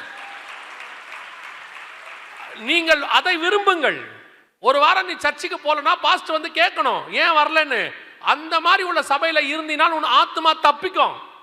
1.5 வருஷம் போனா கூட நீ ஏன் வரலன்னு கேட்க ஆள் இல்ல. அப்படி பெருமை உள்ள சபையில உட்கார்ந்து என்ன பண்ண போறீங்க? அதுதான் இன்னைக்கு கடைசி காலத்தில் விசுவாசத்தில் மிக மோசமாய் சபை போய்கிட்டு இருக்கு. அதனால ஆண்டவர் பார்த்தாரு, சபைக்கு ஒவ்வொரு நாட்டிலையும் ஒவ்வொரு அக்கிரமம். அங்க அமெரிக்கா மாதிரி எல்லாம் போயிட்டீங்கன்னா ஆணுக்கு ஆணுக்கு கல்யாணம், பெண்ணுக்கு பெண்ணுக்கு கல்யாணம் சர்ச்சுக்குள்ளேயே. ஐரோப்பாக்குள்ள போயிட்டீங்கன்னா நாய்க்கும் பூனைக்கும் கல்யாணம். சர்ச்சுக்குள்ள உட்காந்து நாய்க்கும் பூனைக்கும் கல்யாணம் நடக்குது. இங்க சபைக்குள்ள வந்துட்டீங்கன்னா உடனே நீங்க சொல்லுவீங்க, எங்கள் சபைகளில் அப்படியெல்லாம் இல்லை, நாங்கள் எல்லாம் கர்த்தருடைய கிருபையினாலே இன்னும் சத்தியத்தில் நிற்கிறோம். இங்க என்ன இல்ல, நாய்க்கு நாய்க்கும் கல்யாணம் தான் இல்ல, மற்றபடி சபைக்குள்ள எல்லாம் இருக்கு, அத்தனையும் இருக்கு. படிப்பு பெருமை, பணப்பெருமை, ஜாதி பெருமை எல்லாம் இருக்கு சபைக்குள்ள. சொல்றான் அவரோட நான் உட்கார மாட்டேன். ஏன்? அவரு வேற ஆளு. உட்காராத. பரலோகத்துக்கு அந்த ஆள் வந்தா ஏஞ்சி எங்க போவ? நரகத்துக்கு போயிருவியா? எப்போ இயேசு கிறிஸ்துவின் ரத்தத்தாலே கழுவப்பட்டு உள்ள வந்துட்டீங்களோ அத்தனை பேரும் ஒரே தகப்பனுக்கு பிள்ளைகள். அவ்வளவுதான். இங்க அந்த ஊருக்கார, இந்த ஊருக்கார, அந்த ஜாதிக்கார, இந்த ஜாதிக்கார, எந்த பாகுபாடும் கிடையாது. அந்த பாகுபாடை நீங்க பார்த்தீங்கன்னா அதே பாகுபாடு படி தான் கர்த்தர் பார்ப்பாரு. அவன் அளக்கிற அளவின்படி அவனுக்கு அளக்கப்படும். அப்படி கர்த்தர் அந்த மாதிரிலாம் பார்த்தாருன்னா ஒரு வயலும் பரலோகத்துக்கு போக முடியாது. இன்னைக்கு சபைகளுக்குள்ள அந்த பாகுபாடு, ஒவ்வொரு ஜாதிக்காரனுக்கு ஒரு சர்ச்சினே ஆரம்பிக்கிற இடத்துக்கு வந்துட்டிய. அக்கிரமத்தின் உச்சம். என் ஜாதிக்காரனோட தான் நான் இருப்பேன்னு தொலைஞ்ச. இயேசு கிறிஸ்துவின் அவர் நமக்கு மூத்த சகோதரர், நமக்கு ஒரு பிதா இருக்கிறார். அவ்வளவுதான். நீங்க ஜாதியெல்லாம் பார்க்கறவங்களா இருந்தீங்கன்னா பைபிள் வாசிச்சு ஒரு பிரயோஜனம் இல்லை. ஏன்னா பைபிள்ல சொல்லியிருக்கு, ஒரு ஆதாம் ஏவாளுக்கு தான் அத்தனை பேரும் பிறந்திருக்கோம். ஒரு ஆதாம் ஏவாளுக்கு பிறந்தா இத்தனை ஜாதி வராது. இந்த ஜாதியெல்லாம் கொண்டு வந்தது ஏதோ பிசாசின் மக்கள். அது பிசாசோட திட்டம். சபைக்குள்ள வந்த பிறகு ஒரே ரத்தம், ஒரே மாம்சம், ஒரே தேவன், ஒரே ஆராதனை, ஒரே பரலோகம். அல்லேலூயா. இதெல்லாம் சபைக்குள்ள அதிகமானதுக்கு தான் கர்த்தர் நிறுத்திட்டார். இதெல்லாம் சபையில நிறைய ஆயிடுச்சு. கர்த்தர் ஸ்டாப் பண்ணிட்டார். விட்டுரு, இவனுங்க முதல்ல திருந்தட்டும், முதல்ல இவங்க உணர்வடையட்டும். ஏன்னா ஒரு சம்பவம் நடக்குதுன்னா தேவ பிள்ளைகள் என்ன செய்வாங்கன்னா போய் ஆண்டவர்கிட்ட கேட்பாங்க, ஏன் ஆண்டவர் இப்படி எல்லாம் நடக்குது, ஏன் எங்களுக்கு கம்யூனியன் நிறுத்திட்டீங்க. அவங்க அழுது புலம்புனா கர்த்தர் என்ன செய்வாரு, மனஸ்தாபப்பட்டு இறங்கி அவர்கள் அக்கிரமத்தை விட்டா கர்த்தர் அவர்களை மன்னிப்பார். அதுதான் கொரோனா நடந்துச்சு. நான் இப்பவும் சொல்றேன், தைரியமா சொல்வேன், இங்கே அநேகர் சபை அடைக்கப்பட்டதுக்காக பரிதவித்தார்கள், அழுதார்கள், கர்த்தரை நோக்கி உபவாசம் போட்டாங்க. அதனுடைய விளைவு கர்த்தர் சபை திறப்பதற்கு அனுமதி கொடுத்தார். அத்தனை பேருடையதான ஜெபம் கிருபை திறந்திருக்கிறது. இனி இதை பத்திரமா பார்த்துக்கணும். இப்ப அதை விட மோசமா போயிட்டு இருக்கு நிலைமை. அடுத்து சபைக்குள்ள கர்த்தர் கை வைப்பார். அதுக்கப்புறம் கர்த்தர் சிதறி போக பண்ணுவார். போன முறை கொடுத்தது காஷன், எச்சரிப்பு. இந்த முறை வரப்போவது அதற்கான பலன். அது உங்களை எண்ணியும் பாதிக்க கூடாதுன்னா ஒவ்வொரு சபையும், இங்க நிறைய சபையை சேர்ந்தவங்க வந்திருப்பீங்க, ஒவ்வொரு சபையும் கர்த்தருடைய வசனத்திலே உண்மை உள்ள சபையா இருக்கணும். வெளியரங்கமான காரியங்களுக்கு அங்க இடம் இல்லை. வசனத்தில் அஸ்திவாரம் போடப்பட்ட சபை, வசனத்தில் சொல்லப்பட்டபடி நீங்கள் இருந்தால் எந்த வாதை வந்தாலும் உன் கூடாரத்தை அணுகாது. கர்த்தர் பொல்லாப்பு நேரிடாதபடி பாதுகாக்க வல்லமை உள்ளவராக இருக்கிறார். அல்லேலூயா. ஆண்டவர் சொன்னபடி இப்ப மீண்டும் சபை திறந்திருக்குது. கர்த்தர் பர்மிஷன் கொடுத்திருக்கிறார். இந்த காலகட்டத்தில் சில தீர்க்க தரிசனங்கள் நம்முடைய காலத்தில் இந்த 2000 கொரோனா பீரியட்ல, இந்த 2020 25க்குள்ள ஓசியாவில் சொன்னபடி நிறைவேறி இருக்கிறது. அதை தான் இப்ப நம்ம பார்க்க போறோம். வாசிங்க, ஓசியாவின் புஸ்தகம் 12ஆம் அதிகாரம் 1வது வசனத்தை வாசிங்க. எப்பிராயிம் காற்றை மேய்ந்து கொன்றல் காற்றை பின்தொடர்கிறான். அவன் நாள்தோறும் பொய்யையும் கேட்டையும் வர்த்திக்க பண்ணி அசீரியரோட உடன்படிக்கை பண்ணுகிறான். எகிப்துக்கு எண்ணெய் கொண்டு போகப்படுகிறது. இந்த வசனத்துல 3-4 தீர்க்க தரிசனங்கள் இருக்கு. அது எல்லாமே நம்ம காலகட்டத்துக்கு உரியதாய் இருக்கு. இதை கொஞ்சம் விலாவரியா நம்ம பார்க்க போறோம். எப்ராயிம் காற்றை மேய்ந்து கொண்டற் காற்றை பின்தொடர்கிறான். காற்றை மேய்ந்து என்றால் என்ன? காற்றை மேய்தல் அப்படின்னா என்ன அர்த்தம்? உங்க எல்லாருக்கும் தெரியும், மேய்தல் என்பது ஒரு ஆகாரம். கர்த்தர் என்னை உள்ளுள்ள இடங்களில் மேய்த்து அமர்ந்த தண்ணீர் அண்டையில், இது உலக பிரகாரமா சொன்ன ஆகாரம். ஸ்பிரிச்சுவலா சொன்னீங்கன்னா வசனத்தின்படி கர்த்தர் என்ன செய்யறாரு, போஷிக்கிறாரு, என்னை வாழ வைக்கிறாரு, ஜீவனோட வைக்கிறாரு அப்படின்னு அர்த்தம். வசனத்துல இங்க வசனம் சொல்லுது 12:1 ஓசியா, காற்றை மேய்ந்து கொண்டற் காற்றை பின்தொடர்கிறான். காற்றை மேய்தல்னா 2 அர்த்தம் இருக்கு. ஒன்னு சர்வைவ் பை விண்ட், இங்க ஏர் இருக்கும், இல்ல கார் விண்டுன்னு இருக்கும், டிரான்ஸ்லேஷன்ஸ்ல மாறி இருக்கும். காற்றுனாலே நாம் வாழுகிறோம், சுவாசிக்கிறோம், இல்ல வாழுகிறோம். இந்த காலம் இருக்கு பாத்தீங்களா, இந்த கடைசி 30-40 வருஷம், குறிப்பா இந்த கொரோனாவுக்கு பிறகு காற்று தான் நம்முடைய வாழ்க்கையினுடைய அடிப்படை மாறிடுச்சு. நான் திருப்பியும் சொல்றேன், சுவாசிக்கிறத சொல்லல. உங்க வியாபாரம், உங்களுடைய சம்பாதித்தல், உங்கள் பண பரிமாற்றம் அத்தனையுடைய பேஸ் என்னன்னு கேட்டீங்கன்னா காற்று. எப்படி சொல்றீங்க அப்படின்னா, எல்லாமே நீங்க பாக்குறீங்க by online, wifi, mobile data, cellphone, உங்களுடையதான ஃபேஸ்புக், ட்விட்டர், வாட்ஸ்அப், எது வேணா இருக்கட்டும், அத்தனைக்கும் பேஸ் என்னன்னு கேட்டீங்கன்னா காற்று. காத்துல தான் எல்லாமே டிராவல் ஆகுது. ஒரு 30 வருஷத்துக்கு முன்னாடி செல்போன் வரும்போது, 2000ங்கள்ல செல்போன் வரும்போது பாத்தீங்கன்னா இந்த அளவுக்கு தாக்கம் இல்லை. அப்படியே கொஞ்சம் கொஞ்சமா அந்த காத்த ஒரு காலத்துல வீட்டில் போன் இருக்கும். அந்த போன் வந்து கம்பி உள்ள தந்தி முறை, வீட்டில இருந்து ஒரு ஒயர் போகும், அந்த ஒயர் அப்படியே வீட்டை விட்டு வெளியே போகும், அங்க ஒரு ஜங்ஷன் பாக்ஸ் இருக்கும், அது போய் ஒரு கம்பத்துல சேரும், அப்படியே முழுக்க முழுக்க ஒயர்ல கனெக்ட் பண்ணியிருந்தாங்க. ஆனா இப்போ அப்படி இல்லை, சேட்டிலைட்ஸ், முழுக்க முழுக்க காற்று தான் பேஸ், காத்து அடிப்படையாக கொண்டதான் வாழ்க்கை. அதுவும் கொரோனாவுக்கு அப்புறம், கொரோனாவில இருந்துன்னு வச்சுக்கோங்க, வாழ்க்கையே அப்படியே மாத்திருச்சு. ஸ்கூல் முழுக்க ஆன்லைனா மாறிடுச்சு, வேலை முழுக்க ஒர்க் ஃப்ரம் ஹோம் ஆயிடுச்சு, உங்களுடையதான பேங்கிங் சிஸ்டம் அத்தனை பரிமாற்றம் எல்லாமே ஜிபே, போன்பே எல்லாமே இங்க வந்துருச்சு, ஆன்லைனுக்கு வந்துருச்சு. சாப்பாடு கூட வீட்டுக்கு இப்ப எப்படி வருது, ஆன்லைன்ல வருது, அத்தனையும் ஆன்லைன். உங்களுடைய கவர்மெண்ட், முந்திலாம் கவர்மெண்ட் விஷயங்கள் மட்டும் தான் கம்ப்யூட்டரைஸ்ட் ஆயிருச்சு. இப்போ முழுக்க முழுக்க காற்று. காற்றை மேய்ந்து அப்படின்னா என்ன அர்த்தம்? காற்று தான் சர்வைவல். இன்னைக்கு கொரோனா எல்லாத்தையும் மாத்தி கொடுத்துருச்சு, எல்லாமே காற்றுக்கு போயிருச்சு. இந்த காற்றுல இன்னொரு சில விஷயங்கள்லாம் இருக்கு, ரொம்ப கேர்ஃபுல்லா இருக்கணும். அதுலயும் இன்னைக்கு நடந்த விஷயத்தை நான் உங்களுக்கு சொல்றேன். இந்த காற்றுல மேய்தல் என்றால் இன்னொரு விஷயம் இருக்கு. புக்கு படிக்கிறவங்க சொல்லுவாங்க நுனிப்புள் மேயாத அப்படிம்பாங்க. அதோட அர்த்தம் என்னன்னா படித்தல் அப்படின்னு அர்த்தம். காற்றை மேய்தலுக்கு இன்னொரு அர்த்தம் இருக்கு, காற்றை படிக்கிறது. காற்றை படிக்க முடியுமா அப்படின்னு கேட்டீங்கன்னா, உங்களுக்கு வரக்கூடிய எல்லா மெசேஜும் காத்துல தான் வருது. எல்லா மெசேஜ் எப்படி வருது? காத்துல வருது. நீங்க அனுப்புறது எதுல தான் போகுது? காத்துல போகுது. இப்போ உங்களை பொறுத்த வரைக்கும் நீங்க அனுப்புறீங்க, இன்னொருத்தர் படிக்கிறாரு. 2 பேர் தானே இருக்கு. ஆனா நடுவில் ஒருத்தர் அதை படிக்கிறாங்க. உங்களுக்கு தெரியுமா? தெரியாது. நீங்க அனுப்புற அத்தனை மெசேஜ், அத்தனை இமேஜஸ், அத்தனை வீடியோஸ் எல்லாமே ஏதோ ஒரு சென்டரை கிராஸ் பண்ணி தான் போகும். வாட்ஸ்அப்னா வாட்ஸ்அப் சென்டர், ஃபேஸ்புக்னா ஃபேஸ்புக் சென்டர், எக்ஸ்தலம்னா அவங்களுடைய சென்டர், எல்லாமே ஒரு மைய பகுதியை தாண்டி போகும். அவங்க கிட்ட ஒரு காப்பி இருக்கும், அவங்க அதை வைத்துக் கொள்வார்கள். அது எப்படி சொல்றீங்கன்னா, நீங்க அவங்களுடையதான ஆப்பை டவுன்லோட் பண்ணும்போது அவங்க சில கேள்விகள்லாம் கேட்பாங்க. நம்ம அந்த கேள்வியை படிக்கிற அளவுக்கு நேரம் இருக்காது. ஏன்னா நமக்கு அந்த ஆப்பை டவுன்லோட் பண்ற வேகம், எதை கேட்டாலும் ஓகே கொடுத்துட்டு போயிடுவோம். எல்லாத்துக்கும் ஓகே தான். அதுல ஒரு கேள்விக்கு பதில் இருக்கு, நம்முடைய டேட்டாஸ் அவங்க கிட்ட இருக்கும், அவங்க வச்சுக்கொள்வாங்கன்னு இருக்கு. இப்போ உங்களை பொறுத்த வரைக்கும் டெலிட்னு கொடுத்துட்டா நீங்க யாருக்கு உங்களுக்கு டெலிட் ஆயிடும்.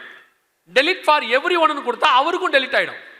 உங்களுக்கு நிம்மதி, நமக்கும் டெலிட் ஆயிருச்சு, அவங்களுக்கும் டெலிட் ஆயிருச்சு. உண்மையிலேயே உங்க 2 பேருக்கு மட்டும்தான் டெலிட் ஆயிருக்கு, மிச்சம் எல்லாருக்கிட்டையும் இருக்குது.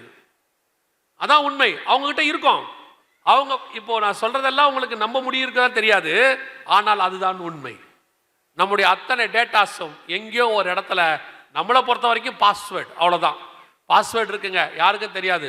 நம்ம பாஸ்வேர்டு என்பது ஒரு ஐ வாஷ், பாஸ்வேர்டு என்பது ஒரு கண் துடைப்பு.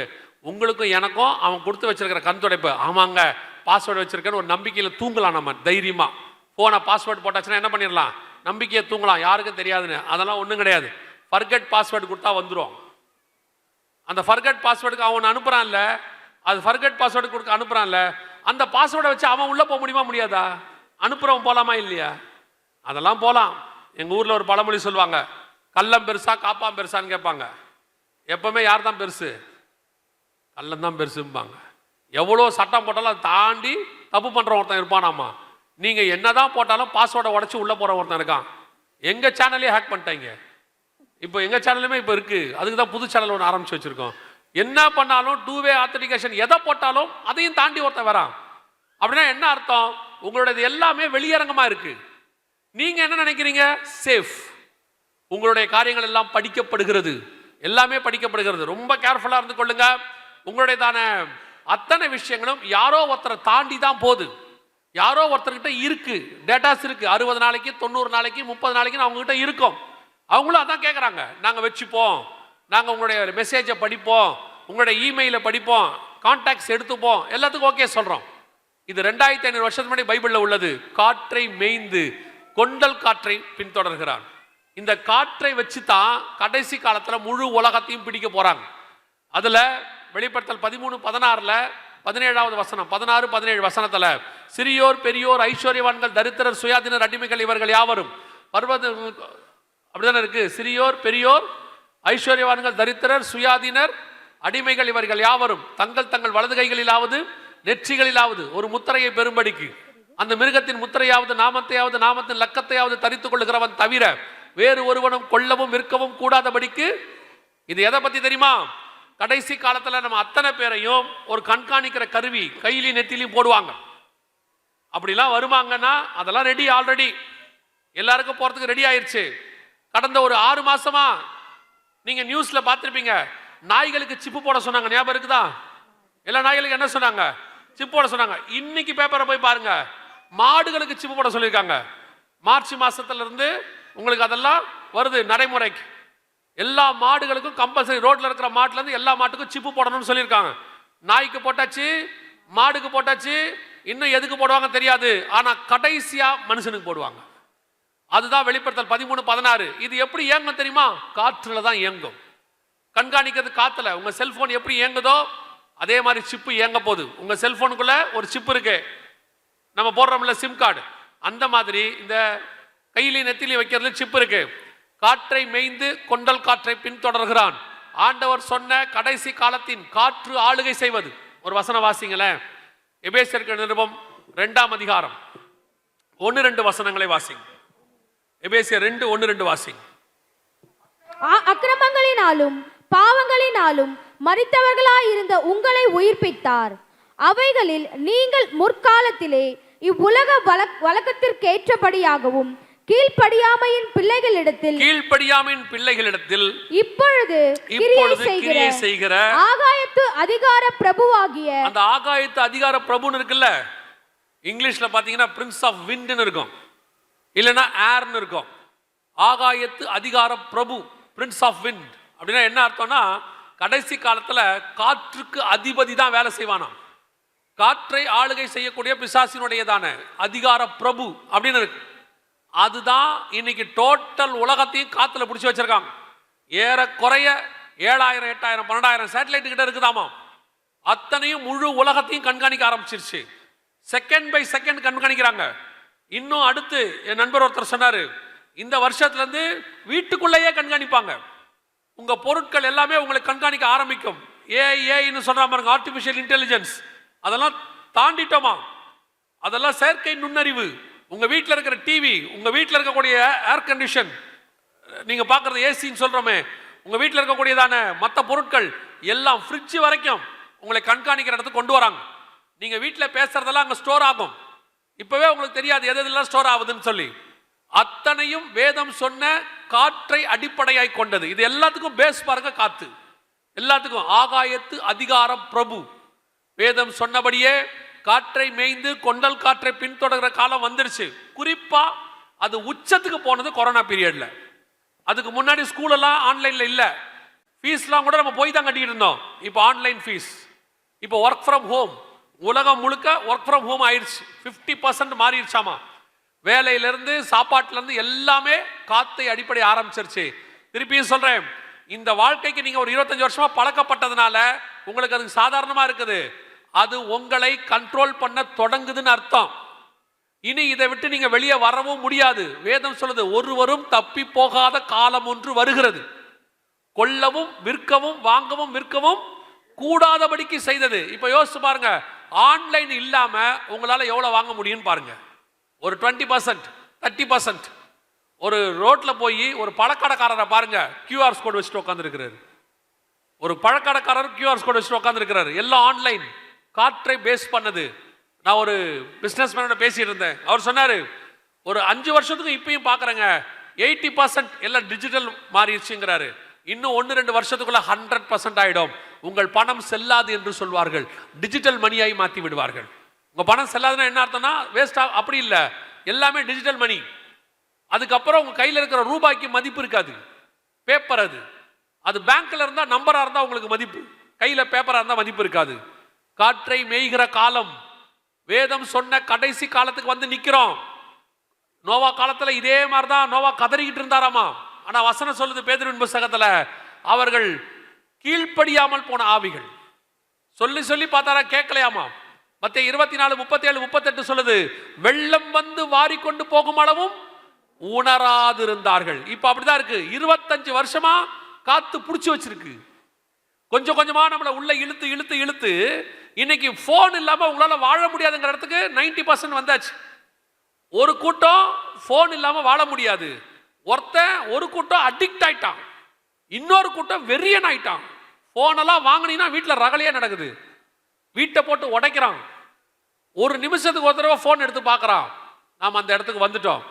தயவு செய்து கேர்ஃபுல்லா இருந்து கொள்ளுங்க. இதை நீங்கள் மாற்ற முடியாது, இதை எதுவும் செய்ய முடியாது. இவைகள் சம்பவிக்க தொடங்கும் போது கர்த்தருடைய வருகை சம்பவிக்கும் என்று வேதம் சொல்லுகிறது. இதெல்லாம் அடையாளம், இதெல்லாம் அடையாளம்.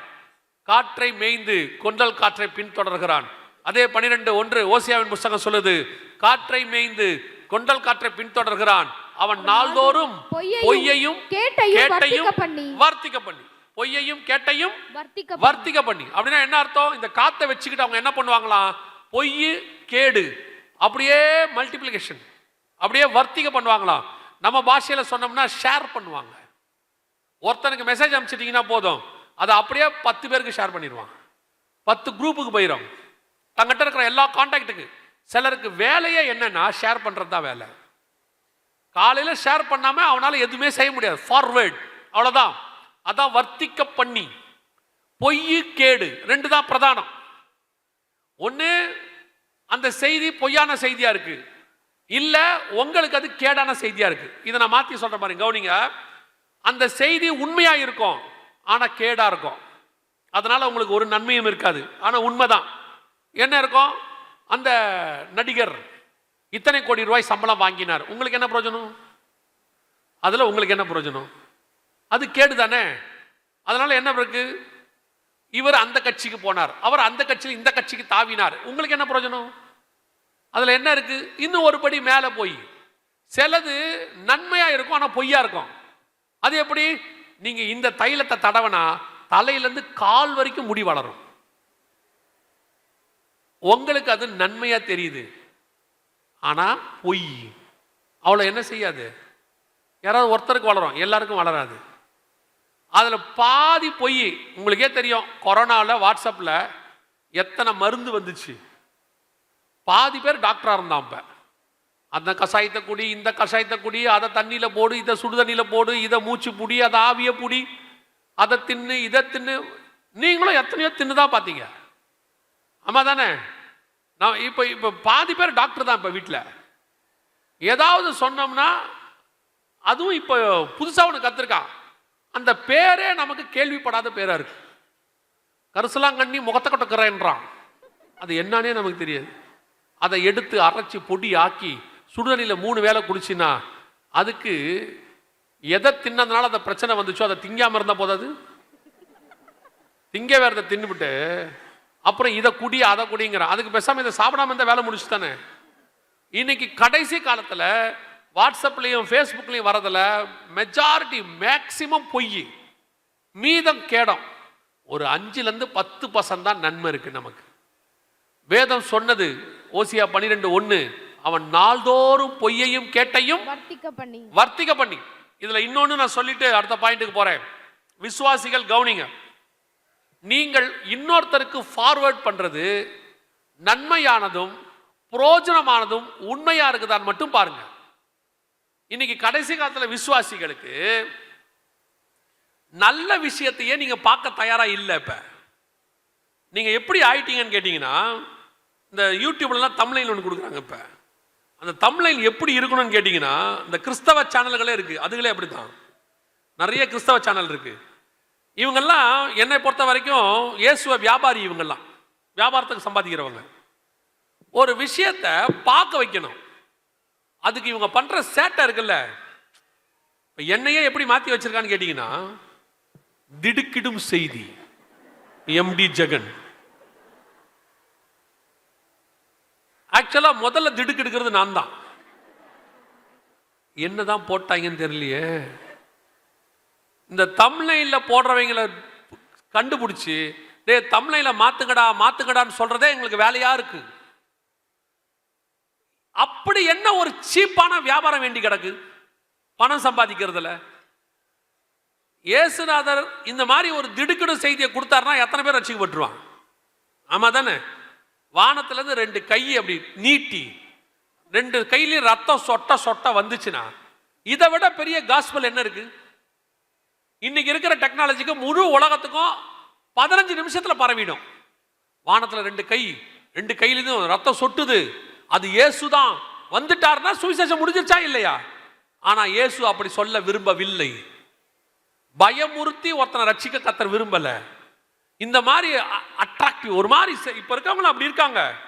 அடுத்து கொலை நடுங்க ஒருத்தர் வைக்கிறாரு தமிழில், கொலை நடுங்கும் செய்தி. யார் கொலைக்கு யார் நடுங்கிறது? எதுக்கு அப்படி வெப்பிய யோசிச்சு பாருங்க. இது எப்படி இருக்கு தெரியுமா? இந்த பைபிளுக்கு அட்டை போடும் போது எப்படி போட வேண்டியதா இருக்கு? பரிசுத்த வேதாகம்னு அழகா போட்டிருக்கோம்ல.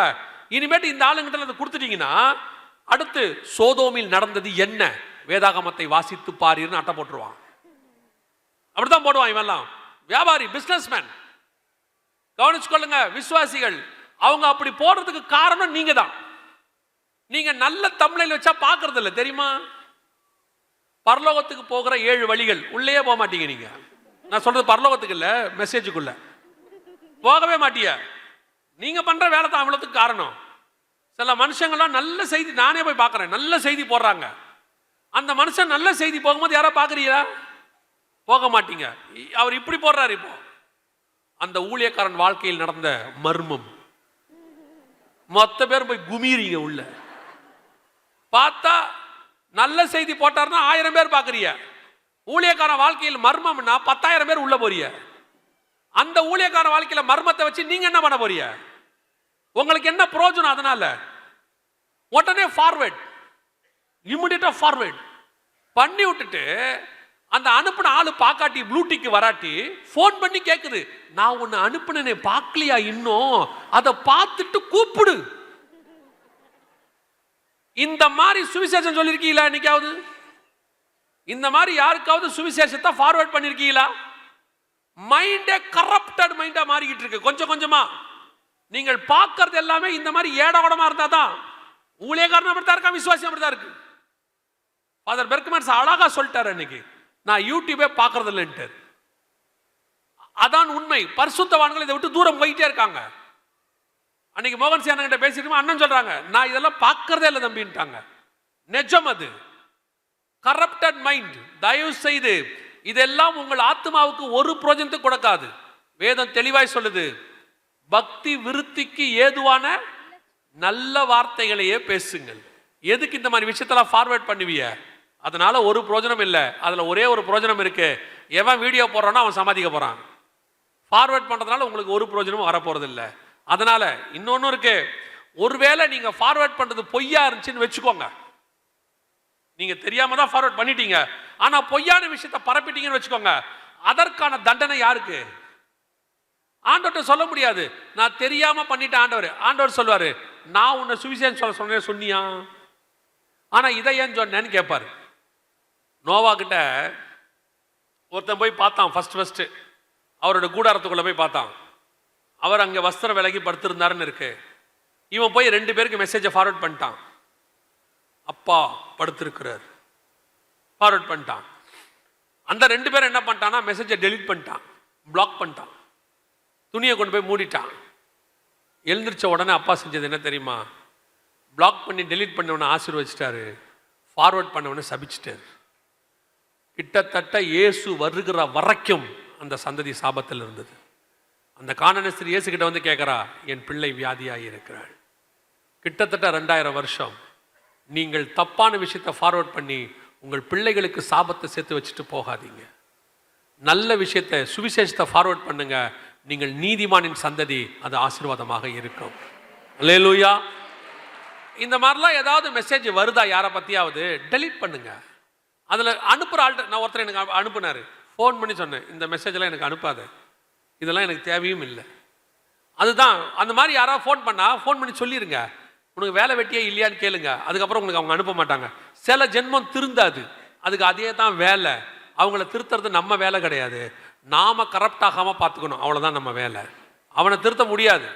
இந்த மாதிரி விஷயத்தை நீங்க ஃபார்வர்ட் பண்றதை நிறுத்திட்டீங்கனாலே, இந்த மாதிரி சேனல்களில் வர்றதை நீங்க பார்க்கறத நிறுத்திட்டீங்கனாலே அவங்க திருந்திடுவாங்க.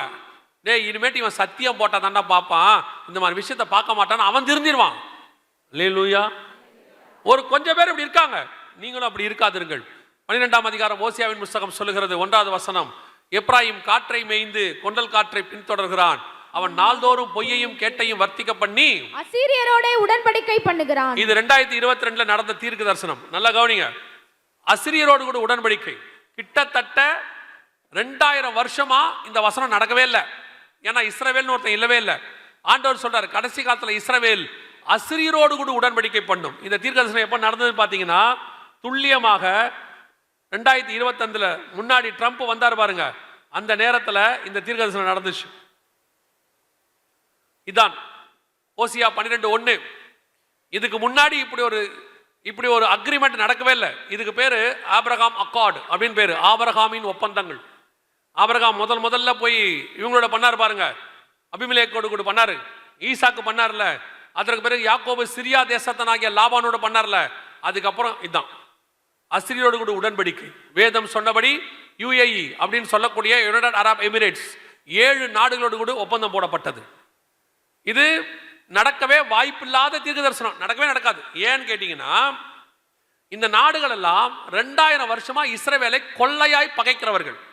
அந்த கடைசி 50 வருஷம் அவங்களுடைய முதல் எதிரி யாருன்னா இஸ்ரவேல் தான். அவ்வளோ பெரிய எதிர்ப்பு. அவங்க நாட்டுடைய பாஸ்போர்ட்லேயே போட்டிருப்பாங்க ஃபர்ஸ்ட் பேஜில், this passport is not valid for Israel அப்படின்னு போட்டிருப்பாங்க. அந்த மாதிரி இஸ்ரவேலை 1948 இருந்து 2000 வருஷத்துக்கு மேல 2004 வரைக்கும் எனக்கு தெரிஞ்சு கொள்ளையா பகைச்சவங்க. ஆனா 2020-22 இந்த ஆபிரகாம் அக்கார்ட் போடப்பட்டது. ஓசியா 12:1 சொல்லப்பட்ட அசிரியோடு கூட உடன்படிக்கை நிறைவேறி விட்டது கர்த்தர் சொன்னபடி. இதெல்லாம் உலக பிரகாரமா கவனிச்சீங்கன்னா நடக்கவே நடக்காது. அவ்வளவு வாய்ப்பில்லாத 1000க்கு 1 கூட நடக்காது, அந்த மாதிரி உள்ளது. ஆனா நம்ம கண்ணுக்கு முன்னாடி நடந்திருக்கு. இது நம்ம காலத்தில் நடந்த தீர்க்க தரிசனம். அதுக்கு அடுத்து அதுலயும் இன்னொன்னு இருக்கு பாருங்க, எகிப்துக்கு எண்ணெய் கொண்டு போகப்படுகிறது. இதுவும் பெரிய ஆச்சரியம். இது பாருங்க,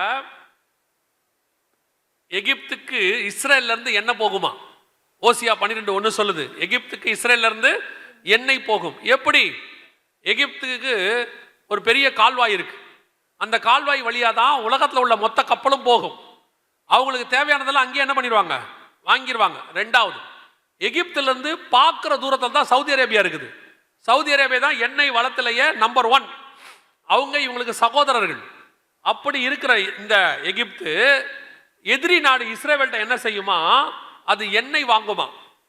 இது நடக்குமா? எகிப்திய அதிபர் தான் ஒரு காலத்தில் சொன்னாரு, இஸ்ரவேலை ஒழிச்சு கட்டாம நான் தூங்க மாட்டேன்னு சொன்னார். அந்த மாதிரி உள்ள எகிப்து இஸ்ரவேல்கிட்ட எண்ணெய் வாங்கும்னு 2500 வருஷத்துக்கு முன்னாடி ஆண்டவர் எழுதுறாரு. இப்ப காட்டுவாங்க பாருங்க, ஒரு பெரிய பைப். இது இஸ்ரவேலுடைய கடல் கடல்ல இருந்து எகிப்துக்கு எண்ணெய் கொண்டு போறாங்க. இது போது பாருங்க, வேதம் சொன்னபடியே 12:1 ஓசியா அத்தனை தீர்க்க தரிசனங்களும் நம்ம காலத்துல 2021-22 நடந்துச்சு. கொரோனா பீரியட் காலத்துல அத்தனை நிறைவேறி முடிஞ்சிருச்சு. இது எல்லாமே சாத்தியம் இல்லாதது, உலக பிரகாரமா பார்த்தா சாத்தியம் இல்லாதது, ஆனா நடந்துச்சு. அதை தாண்டி இதெல்லாம் நம்ம காலத்துல நடந்திருக்குது. நமக்கு தெரியுமா? நம்ம காலத்துல ஒரு தீர்க்க தரிசனம், இத்தனை பெரிய தீர்க்க தரிசனம் நடந்திருக்கு. இஸ்ரவேல் வந்திருக்கு, அவங்க என்ன பண்ணிருக்காங்க, அசீரியோட உடன்படிக்கை பண்ணிருக்காங்க. அதை தாண்டி எகிப்துக்கு எண்ணெய் கொண்டு போகப்பட்டிருக்கிறது. இவ்வளோ பெரிய காரியங்கள் வேதத்தில் சொன்னதெல்லாம் நடந்திருக்கு. இதை எதையுமே நாம வசனத்தோடு கூட ஒப்பிட்டு பார்க்கல, நடந்ததையும் நாம கண்டுக்கல. அதனால்தான் ஆண்டவர் சொல்றாரு, நான் என் மகத்துவங்களை அவர்களுக்கு எழுதி கொடுத்தேன், அவர்களோ அதை அந்நிய காரியமாய் எண்ணினார்கள். இன்னைக்கு இதெல்லாம் நடந்து முடிஞ்சிருச்சு. இந்த தீர்க்கதரிசனம் ஓவர். இப்ப இன்னும் ஒரு காரியம் இருக்கு, அதை மாத்திரம் உங்களுக்கு எவிடன்ஸ் காட்டிட்டு நான் ஜெபம் பண்ணி முடிக்க விரும்புகிறேன். கவனியுங்கள். யோவேல் புஸ்தகம், அடுத்த புஸ்தகம் யோவேல் புஸ்தகம் 1ஆம் அதிகாரம் 6வது வசனத்தை வாசி. யோவேல் 1:6 வாசி. எண்ணி முடியாத ஒரு பலத்த ஜாதி என் தேசத்தின் மேல் வருகிறது, அதன் பற்கள் சிங்கத்தின் பற்கள், துஷ்ட சிங்கத்தின் கடவாய் பற்கள் அதற்கு உண்டு. இது எந்த ஜாதியை பத்தி சொல்லப்பட்டிருக்கு தெரியுமா? எண்ணி முடியாத ஒரு பலத்த ஜாதி. எதை வச்சு இதை கண்டுபிடிக்கலான்னு கேட்டீங்கன்னா, அதன் வாய், அதன் பற்கள். என்ன பற்கள்? சிங்கத்தின் பற்கள். வெளிப்படுத்தின விசேஷம் 13ஆம் அதிகாரம் 2வது வசனம் வாசிங்க பாப்போம். நான் கண்ட மிருகம் சிறுத்தையை போல் இருந்தது, அதன் கால்கள் கரடியின் கால்களைப் போலவும் அதன் வாய் சிங்கத்தின் வாயை போலவும் இருந்தன. இது யார் தெரியுமா? இதான் அந்த நாடு. அதுக்கு பேர் யூரோப்பியன் யூனியன் பேர். இதை பத்தி நாங்கள் நிறைய செய்தி வலைத்தளத்தில் போட்டிருக்கிறோம். இந்த யூரோப்பியன் யூனியன் தான் கடைசியா எழும்பி வர வேண்டிய மிருகம். அதனுடையதான காரியத்தை தான் வெளிப்படுத்தல் 13 ஆண்டவர் சொல்றாரு. இது கடைசியா என்ன பண்ணுமா, எண்ணி முடியாத ஒரு பலத்த ஜாதி என் தேசத்தின் மேல் வரும். வெளிப்படுத்தல் 13:1 சமுத்திரத்தில் ஒரு மிருகம் கடற்கரையை நோக்கி வரும்னு இருக்கும். கடற்கரைன்னா ஓசியா 1:10 படி இஸ்ரவேல். சமுத்திரம் என்றால் உலகத்தில் உள்ள ஜனங்கள், எண்ணி முடியாத ஜனங்கள். இது ஓசியால மன்னிக்கணும், யோவேல்ல சொன்ன தீர்க்க தரிசனத்தினுடைய யோவானுக்கு வெளிப்படுத்தப்பட்டது. இந்த ஜாதி, இந்த யூரோப்பியன் யூனியன் எழும்பி வந்து என்ன செய்யுமா, உலகத்தையே பிடிக்குமா. இந்த யூரோப்பியன் யூனியன் இப்போ உலகம் முழுக்க எல்லாரையும் பிடிக்க தொடங்கி ஆரம்பிச்சிருச்சு. இந்தியா வரைக்கும் வந்திருக்கு. நல்லா கவனிச்சிங்கன்னா, இந்தியா வரைக்கும் வந்து ரிபப்ளிக் டேல இந்தியன் கவர்மெண்டோட இவங்க வந்திருக்கிறாங்க. ஒரு சைன் பண்ணியிருக்காங்க, மதர் ஆஃப் ஆல் டீல்ஸ் பேர். இந்த மாதிரி உலகம் முழுக்க எல்லா நாட்டோடையும் பண்றாங்க. 9ஆம் அதிகாரம் தானியேல் 27 சொல்லுது, அவர்கள் அநேகரோடு கூட உடன்படிக்கை ஏற்படுத்தி, அவர் ஒரு வாரம் அளவும் அநேகருக்கு உடன்படிக்கையை உறுதிப்படுத்தி அப்படின்னு இருக்கும். இந்த யூரோப்பியன் யூனியனுடையதான டீல் அல்லது ஒப்பந்தம் இன்னைக்கு உலகம் முழுக்க வந்துருச்சு. எண்ணி முடியாத ஒரு பலத்த ஜாதி இப்ப எழும்பி ரெடியா இருக்கு. வேதத்தில் சொன்ன 13ஆம் அதிகாரத்தினுடைய அரசாங்கம் கரெக்டா இவங்களுக்குள்ள பாத்தீங்கன்னா தலைமை பீடத்துல 10 பேர் இருப்பாங்க. தலைமை பீடத்துல வேதம் சொல்லுது 10 கொம்புகள் இருக்கும்னு இருக்கு. எல்லாமே இவங்களுக்கு கரெக்டா பொருந்தி போகும். இன்னைக்கு இவர்கள் உலகம் முழுவதும் தங்கள் கண்ட்ரோல்ல கொண்டு வருவதற்கான எல்லா காரியங்களையும் செய்ய தொடங்கி விட்டார்கள். எல்லா நாட்டுக்கும் டிராவல் பண்ண ஆரம்பிச்சுட்டாங்க. இவங்களை பத்தி எடுக்கணும்னா தனி செய்தி எடுக்கணும், 1.5 மணி நேரம் இவங்களை பத்தி மட்டுமே எடுக்கணும். அவ்வளவு தீர்க்க தரிசனம் இவங்களை பத்தி பைபிள்ல இருக்கு. அது அத்தனையும் நம்ம காலத்துல நடக்குது. இப்போ நான் சொல்ல 2026ல இவர்கள் பிரயாணப்பட தொடங்கி விட்டார்கள். அவர் சொல்லுவாங்க உலகம் முழுக்க இவங்க போவாங்கன்னு இருக்கும். 16ஆம் அதிகாரம் வெளிப்படுத்தின விசேஷத்துல இவங்க போய் பூமியின் ராஜாக்களை ஆயத்தம் பண்ணுவாங்கன்னு இருக்கும். அதெல்லாம் இப்ப இவங்க செய்ய தொடங்கிட்டாங்க. இதெல்லாம் எதுக்கு உங்களுக்கு சொல்றேன் தெரியுமா? கவனிச்சுக்கொள்ளுங்க, நான் முடிக்க போறேன். ஏன் இதெல்லாம் உங்களுக்கு சொல்றேன் தெரியுமா? நீங்களும் நானும் கடைசி காலத்தினுடைய கடைசி நிமிஷத்தில் நிற்கிறோம். சபை காலத்துல, உலகத்தின் கடைசி காலம் இல்ல, பூமியின் கடைசி காலம் இல்ல, சபை காலத்துல கடைசியா நிற்கிறோம். நம்முடைய ராஜா வருவதற்கு முன்பதாக என்னென்ன அடையாளங்கள் நடக்கும் என்று சொன்னாரோ அத்தனை அடையாளங்களும் ஒன்றன் பின் ஒன்றாக வரிசை கிரமமாக நடக்கிறது. இந்த காலத்துல தான் அவருடைய வருகையும் சம்பவிக்கும். எப்படி சொல்றீங்க அப்படின்னு கேட்டீங்கன்னா, அதே யோவேல் புஸ்தகம் 2ஆம் அதிகாரம் 16வது வசனத்தை வாசி. 2:16. ஜனத்தை கூட்டுங்கள், சபையை பரிசுத்தப்படுத்துங்கள், முதியோரை சேருங்கள், பிள்ளைகளையும் பாலுண்கிற குழந்தைகளையும் கூட்டுங்கள். மணவாளன் தன் அறையையும் மணவாட்டி தன் மறைவையும் விட்டு புறப்படுவார்களாக. அந்த வசனம் சொல்லுது, ஜனத்தை கூட்டுங்கள், சபையை பரிசுத்தப்படுத்துங்கள். எதுக்காக? மணவாளன் தன் அறையையும் மணவாட்டி தன் மறைவையும் விட்டு புறப்படுவார்களாக. இதுக்கு முன்னாடி உள்ள எந்த வசனத்தை வேணா வாசி பாருங்க, மணவாளன் மணவாட்டியை பத்தி எதுவுமே இருக்காது. ஆனால் விசுவாசிகளுக்கு தெரியும் நினைக்கிறேன், மணவாளன் மணவாட்டி என்பது இயேசுவையும் சபையையும் குறிக்கிறதான உறவு. பைபிள் முழுக்க நீங்க பாத்தீங்கன்னா மணவாளன் மணவாட்டிங்கிறது யாரை குறிக்கும்? இயேசுவையும் புதிய ஏற்பாட்டு சபையும் குறிக்கும். இஸ்ரவேல் ஜனங்களை குறிக்காது, புதிய ஏற்பாட்டு சபையை குறிக்கும். 21ஆம் அதிகாரம் 2வது வசனத்துல வாசிங்கன்னா புதிய எருசலேமை குறித்து மணவாட்டின்னு சொல்லும். அதே 7, 9, 11 வசனங்களை வாசிச்சு பார்த்தீங்கன்னா மணவாட்டி தன்னை ஆயத்தப்படுத்தினாலே அப்படின்னு இருக்கும். 22:17 வாசிச்சீங்கன்னா ஆவியும் மணவாட்டியும் வா என்பார்களாக இருக்கும். 2 கொரிந்தியர் 11, 2-3 வசனங்களை வாசிச்சு பாருங்க. வசனம் சொல்லும், கற்புள்ள கன்னிகையாக ஒரே புருஷனுக்கு உங்களை ஒப்படைக்க. எல்லாம் அந்த மணவாட்டிங்கிறது சபையை குறிக்கிற வார்த்தை. இதுக்கு நடுவுல யோவேல்ல சொல்ற 2:16 இந்த சம்பவங்கள்லாம் நடக்கும்போது மணவாளன் தன் அறையையும் அப்படின்னா என்ன அர்த்தம்? இயேசு கிறிஸ்து பிதாவின் வலது பாரிசத்திலிருந்து புறப்பட்டு வருகிறார்னு அர்த்தம். மணவாட்டி தன் மறைவையும் அப்படின்னா என்ன அர்த்தம்? உன்னத பாட்டு சொல்லுது, கண்மலையின் வெடிப்புகளிலும் சிகரங்களின் மறைவிடங்களிலும் தங்கி இருக்கிற என் புறாவே உன் முக ரூபத்தை காண்பி. அப்படின்னா என்ன அர்த்தம்? இயேசு கிறிஸ்துவுக்குள்ள மறைந்திருக்கிற சபையும் இயேசு கிறிஸ்துவும் ஒருவரை ஒருவர் சந்திக்கிற காலம் வந்துருச்சுன்னு அர்த்தம். மணவாளன் தன் அறையையும் மணவாட்டி தன் மறைவையும் விட்டு புறப்படுவார்களாக. எல்லாரும் கேட்கிறாங்க, ரகசிய வருகை இருக்குதா? சபை எடுத்துக்கொள்ளப்படுறது இருக்குதா? அதெல்லாம் பைபிள்ல இல்லையே. இந்த இருக்கு பாருங்க, வசனம் 2:16 எவ்வளவு அழகா இருக்கு பாருங்க. இதெல்லாம் போன பிறகுதான் கர்த்தருடைய நாள் வரும்னு பைபிள் சொல்லுது. யோவேல் 3ஆம் அதிகாரத்துல போய் வாசிச்சு பாருங்க, கர்த்தருடைய நாள் பள்ளத்தாக்கிலே வருகிறது. அதான் பகிரங்க வருகை, அர்மகதான் யுத்தம். அதுக்கு முன்பாக யோவேல் 2:16 ஆண்டவர் சொல்றாரு, மணவாளன் தன் அறையையும் மணவாட்டி தன் மறைவையும் விட்டு புறப்படுவார்களாக. இந்த காலகட்டத்தில் தான் இயேசு கிறிஸ்துவின் வருகையும் சபை எடுத்துக்கொள்ளப்படுதலும் சம்பவிக்க போகிறது. இதுவரைக்கும் ஓசியாவிலிருந்து வரிசையாய் சொன்ன ஒவ்வொரு தீர்க்க தரிசனங்களும் எத்தனை துல்லியமாய் நம் கண்களுக்கு முன்பாக நிறைவேறிற்றோ அதே போல இயேசுவின் வருகையும் சபை எடுத்துக்கொள்ளப்படுதலும் நம் கண்களுக்கு முன்பாக துல்லியமாய் நடைபெறும். அந்த தீர்க்க தரிசனமும் நடக்கும். அல்லேலூயா. இனி காலம் கண்டிப்பாக செல்லாது. ஆனா இதுக்கு நாம என்ன செய்யணும்னா அந்த யோவேல் 2:16 திருப்பி வாசிங்க பாப்போம், முடிக்கலாம். ஜனத்தை கூட்டுங்கள், ஜனத்தை கூட்டுங்கள், சபையை பரிசுத்தப்படுத்துங்கள். அப்ப ஜனத்தை கூட்டியாச்சு. ஜனத்தை அதைத்தான் இப்ப செஞ்சிருக்கிறாங்க இன்னைக்கு. எதுக்காக நீங்கள் கூட்டப்பட்டீர்கள்?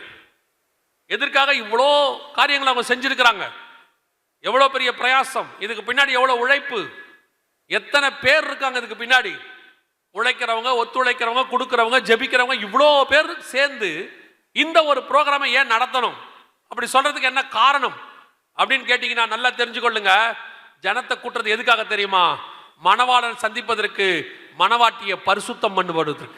அதுக்காக தான் நீங்கள் கூட்டப்பட்டிருக்கிறீர்கள். ஒரு காலகட்டம் வரைக்கும் சுகமளிக்கிற ஆராதனைகள், பெருவிழா, திருவிழா நடந்துச்சு. ஒரு காலகட்டம் வரைக்கும் விடுதலை பெருவிழாக்கள் நடந்துச்சு. அதற்கு பிறகு கொஞ்ச காலம் ஆராதனைகள் நடந்துச்சு. இப்போ எழுப்புதல் கூட்டங்கள் நடந்துகிட்டு இருக்குது. வருகிற காலங்கள் எதுக்கு தெரியுமா? நீ எழும்பி உன் தேவனை சந்திக்க புறப்பட போகிற காலம். அந்த எழுப்புதலுக்கான கூட்டங்கள் தான் இனி நிறைய நடக்கும். என்னவன செய்யட்டும், நிறைய பேர் இனி கலைகள் எழும்போம். இன்னைக்கு கூட பேசிட்டு இருந்தாங்க, ஒரு தம்பி தீர்க்கதரிசனமாக சொல்லியிருக்கிறாராம், இந்த மாதிரி ஜனங்களை மோசம் போக்குற கூட்டங்கள் அதிகமா வரும். நிறைய கூட்டங்கள் வரும். அவைகளுக்கு நடுவில் கர்த்தருக்கென்று எழும்பி நிற்கிற ஒரு கூட்டத்தையும் கர்த்தர் ஆயத்தப்படுத்துவார். ஒரு நாளும் சபை யாருக்கிட்டையும் தோத்து போகாது. கலைகள் விதைக்கப்படும், கலைகள் முளைக்கும். ஒரு நாள் வரும், நல்ல கோதுமை மணிகளை கர்த்தர் கொண்டு போய் தன் களஞ்சியத்தில் சேர்ப்பார். பதரையோ அக்கினியில அவித்து போடுவார். இப்போ உங்களை கூட்டுறதுக்கு காரணம் என்ன? உங்களை ஏன் கொண்டு வந்திருக்கிற ஆண்டவர்? இந்த காரியங்கள்லாம் சொல்றதுக்கான அர்த்தம் என்ன? ஏன் அப்படின்னு கேட்டீங்கன்னா, ஏதோ அவங்களுக்கு ஒரு கூட்டம் நடத்தணும், தங்களை பத்தி ப்ரொபகண்டா பண்ணணும், அதெல்லாம் கிடையாது. அப்படின்னு நினைச்சாங்கன்னா ஒரு யூடியூப் சேனல் ஆரம்பிச்சு அதுலேயே 2 பேரும் உட்காந்து பேசிக்கலாம். அதுலேயே அவங்கள பத்தி அவங்க பேசிக்க முடியும். இந்த கூட்டங்கள் நடத்துவதற்கு காரணம் என்ன தெரியுமா? ஒரு பெரிய கூட்டத்தை கர்த்தருக்கென்று ஆயத்தப்படுத்த வேண்டும். அவர் கரத்தில் கொண்டு போய் ஒரு பெரிய கூட்டத்தை ஒப்படைக்க வேண்டும். இந்த பகுதியில கர்த்தர் செலக்ட் பண்ணி உங்களை கொண்டு வந்து உட்கார வச்சிருக்கிறார். அல்லேலூயா. இன்னும் அவருக்குரியவர்கள் இந்த பட்டணத்தில் உண்டு. ஆண்டவர் எங்களுக்கு எப்பவுமே சொன்ன ஒரு காரியம், எந்த கூட்டத்தை கூப்பிட்டாலும் அவர் ஆரம்பிக்கும் போது சொன்னார்ல, அவர் எதையுமே கேட்கலன்னு. காரணம், நாங்கள் அவ்வளோ நல்லவங்களாம் இல்லை. அவரோட அர்த்தம் என்னன்னா, ஆரம்பத்திலே ஆண்டவர் எங்களுக்கு சொல்லிட்டாரு, ஒரு கூட்டத்துக்கு டேட் இருந்தால் நீ போயிடணும். அது எவ்வளோ பேர் வருவாங்க, என்ன பேர் வருவாங்கன்னு கேட்கக்கூடாது. நீ பாட்டு என்ன செஞ்சிடணும், போயிடணும். ஏன்னா நீ எங்கே போய் நின்னாலும், நான் உன்னை நிற்க வச்சாலும் எனக்குரியவர்கள் அங்கே இருப்பார்கள். அதற்காகத்தான் அந்த கூட்டம் நடத்தப்படுகிறது. இந்த கூட்டம் நடத்தப்படுவதற்கும் அதான் காரணம். கர்த்தருக்குரியவர்கள் இங்கே இருக்கிறார்கள். நான் விசுவாசிக்கிறேன், கர்த்தர் வரும்போது இந்த பெரிய கூட்டம் அப்படியே மறுரூபமாகி தேவனை சந்திக்கும்படி புறப்பட்டு போகும். அதுதான் கர்த்தருடைய பிரயாசம். ஆண்டவர் வருகிற காலம் சமீபமாயிற்று. இனி காலம் கண்டிப்பாக செல்லாது. ஒருவேளை நீங்கள் கேட்கலாம், இந்த வருகையில் போகிறதுக்கு நான் என்ன செய்யணும்? அதை மாத்திரம் சொல்லிட்டு நான் முடிக்கிறேன். வருகையில் போகிறதுக்கு என்ன செய்யணும்? முதலாவதாக இயேசு கிறிஸ்துவின் ரத்தத்தினாலே பாவ மன்னிப்பின் நிச்சயத்தை பெற்றிருக்க வேண்டும். அது ஏங்க இயேசுவை ஏற்றுக்கிட்டா தான் பரலோகத்துக்கு போக முடியுமா? இவ்வளத்தையும் சொன்ன இயேசு தான் பரலோகத்துக்கு வழியும் சொல்லி வச்சிருக்கிறார். மற்றவங்களுக்கு இவ்வளவு நடக்கணும் தெரியாது, அவங்களுக்கு வழியும் தெரியாது. இவருக்கு தான் எல்லாம் தெரியும், அவருக்கு தான் வழியும் தெரியும். அவரே வழியும் சத்தியமும் ஜீவனுமாய் இருக்கிறார். அல்லேலூயா. பரலோகத்துக்கு ஏறி போனவர் ஒருவர் தான் இருக்கிறார், அவருக்கு தான் வழி தெரியும். ஸோ இயேசுவின் ரத்தத்தாலே உங்கள் பாவம் மன்னிக்கப்பட நீங்கள் ஒப்பு கொடுக்கும் பொழுது உங்களுக்குள்ளே ஒரு சந்தோஷம் வரும். அந்த சந்தோஷத்துக்கு பெயர் ரட்சண்ய சந்தோஷம். அதுதான் முதல் ஸ்டெப், அடிப்படை. ஒருவேளை பின்மாற்றம் அடைஞ்சு ஏற்கனவே இயேசுவை ஏற்றுக்கொண்டு ஒருவேளை ஏதோ ஒரு சூழ்நிலை பின்னாடி போயிருந்தீங்கன்னா, ஆண்டவர் மீண்டும் உங்களை அழைக்கிறார், மீண்டும் உங்களுக்கு இன்னொரு வாய்ப்பு கொடுக்கிறார். ஒருவேளை இயேசு அறியாமல் இருந்தீங்கன்னா, இன்னைக்கு உங்களை யாராவது கூட்டிகிட்டு வந்திருந்தாங்கன்னா, இவ்வளோ காரியங்களை 2500 வருஷத்துக்கு முன்னாடி துல்லியமாய் உரைத்த இயேசு கிறிஸ்து தான் உங்களுக்கு ஒரு அழைப்பை கொடுக்கிறார். அவர் மீண்டும் வரப்போகிறார். அந்த அழைப்பில் உங்களையும் உங்கள் குடும்பத்தையும் காப்பாற்ற விரும்புகிறார். அல்லேலூயா. இந்த இயேசு கிறிஸ்துவை போல மெய்யான தேவன், உண்மையுள்ள தேவன், பரிசுத்தமுள்ள தேவன், அன்பான தேவனை உலகத்தில் நீங்கள் வேற எந்த இடத்துலையும் நீங்கள் பார்க்க முடியாது. அந்த ஒரே தேவன் ஆண்டவராக இயேசு கிறிஸ்து. அல்லேலூயா. சபைக்கு நான் வந்துட்டேன், சபைக்கு வந்தாச்சு, இனி நான் பரலோகத்துக்கு போன என்ன செய்யணும் அப்படின்னா, அடுத்து நீங்கள் செய்ய வேண்டிய மிக முக்கியமான விஷயம், வேதம் சொல்லுது, ஒருவன் ஜலத்தினாலும் ஆவியினாலும் பெறவாவிடில் பரலோக ராஜ்யத்தில் பிரவேசிக்க முடியாது. 2வது நீங்கள் செய்ய வேண்டிய மிக முக்கியமான விஷயம், பிதா குமாரன் பரிசுத்தாவின் நாமத்தினாலே தண்ணீரில் மூழ்கி ஞானஸ்நானம் எடுத்திருக்கணும்.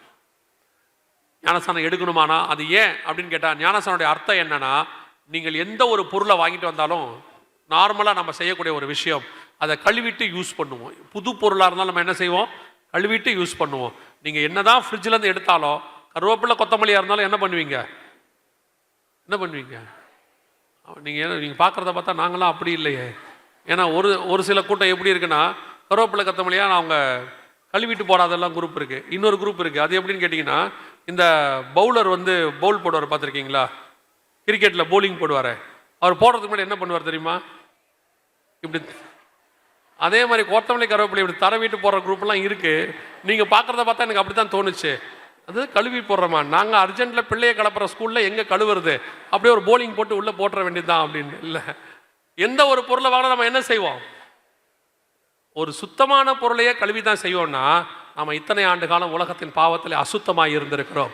கர்த்தர் மீண்டும் கழுவி நம்மை சுத்திகரிக்க விரும்புகிறார். இந்த ஞானஸ்தானம் எல்லாத்துலயும் இருக்கு. ஆனா அதை சொல்லி கொடுத்தது நம்முடைய ஆண்டவர் தான் முதலாவது. அல்லேலூயா. தண்ணியில மூழ்கி எடுக்கணும் இல்லைங்க, நான் குழந்தையிலேயே அந்த காலத்திலேயே எங்களுக்கு கொடுத்துட்டாங்களே அப்படின்னா, வசனம் தெளிவா சொல்லுது, ஞானம் வந்த பிறகு எடுக்கிற ஸ்நானம் தான் ஞான ஸ்நானம். ஞானம் எப்போ வரும்? கர்த்தருக்கு பயப்படுதலே ஞானத்தின் ஆரம்பம். நீதிமொழிகள் 1:7 சொல்லுது. எப்போ கர்த்தருக்கு பயப்படுவோம்? தீமை விட்டு விலகுதலே கர்த்தருக்கு பயப்படுகிற பயம். அப்போ ஞானஸ்நானம் எப்போ எடுக்கணும்? தீமை விட்டு விலகி கர்த்தருக்கு பயந்து இனி பாவம் செய்ய மாட்டேன் அறிக்கை செய்து பாவத்துக்கு மரித்து நீதிக்கு உயிர்த்தெழுதல். இந்த ஞானஸ்நானத்தை எடுத்திருக்கணும். எடுத்தீங்களா? இதுதான் நீங்கள் செய்ய வேண்டிய பிரதானமானது. 2வது, இதுக்கு பேரு நீதிக்கு கீழ்ப்படிதல் என்று வேதம் சொல்லுகிறது. இது கர்த்தர் உங்களோடு கூட பண்ணுகிற ஒப்புரவாகுதல். பழைய மனுஷனை களைந்து புதிய மனுஷனை தரித்து கொள்ளுதல். இது ரொம்ப இம்பார்ட்டன்ட். அப்படி ஞானஸ்நானம் எடுத்துட்டேன், அடுத்து நான் என்ன செய்யணும் அப்படின்னு கேட்டிங்கன்னா, இந்த சத்தியம் பேசக்கூடிய, சத்தியத்தை சத்தியமாய் சொல்லக்கூடிய நல்ல ஒரு ஆவிக்குரிய சபையிலே உங்களை இணைத்து கொண்டு கர்த்தர் வருமளவும் நீங்கள் சத்தியத்தில் நிலைத்திருங்கள். கர்த்தருடைய வருகையிலே பிரவேசிப்பது எளிது. அல்லேலூயா, அல்லேலூயா. ஆண்டவர் வரப்போகிறார். வருகை தாமதிக்குமானால் நாளை தினத்தில் நாம் சந்திக்க போகிறோம். எழுந்திருக்கலாமா? எனக்கு இன்னும் 5 நிமிஷம் இருக்கு. நான் ஜெபம் பண்ணிட்டு அவங்க கையில் கொடுத்துருவேன்.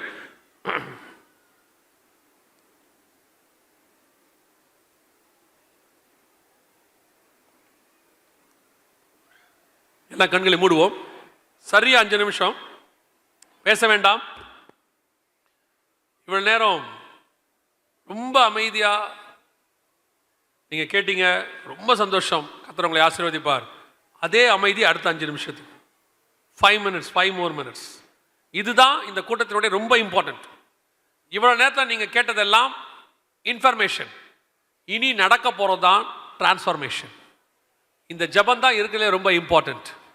நாம் ஜெபிக்க போகிறோம். கண்களை மூடுவோமா? நாம எல்லாரும் சரியா 5 நிமிஷத்தில் நான் முடிச்சிருவேன். கண்களை மூடுவோம்.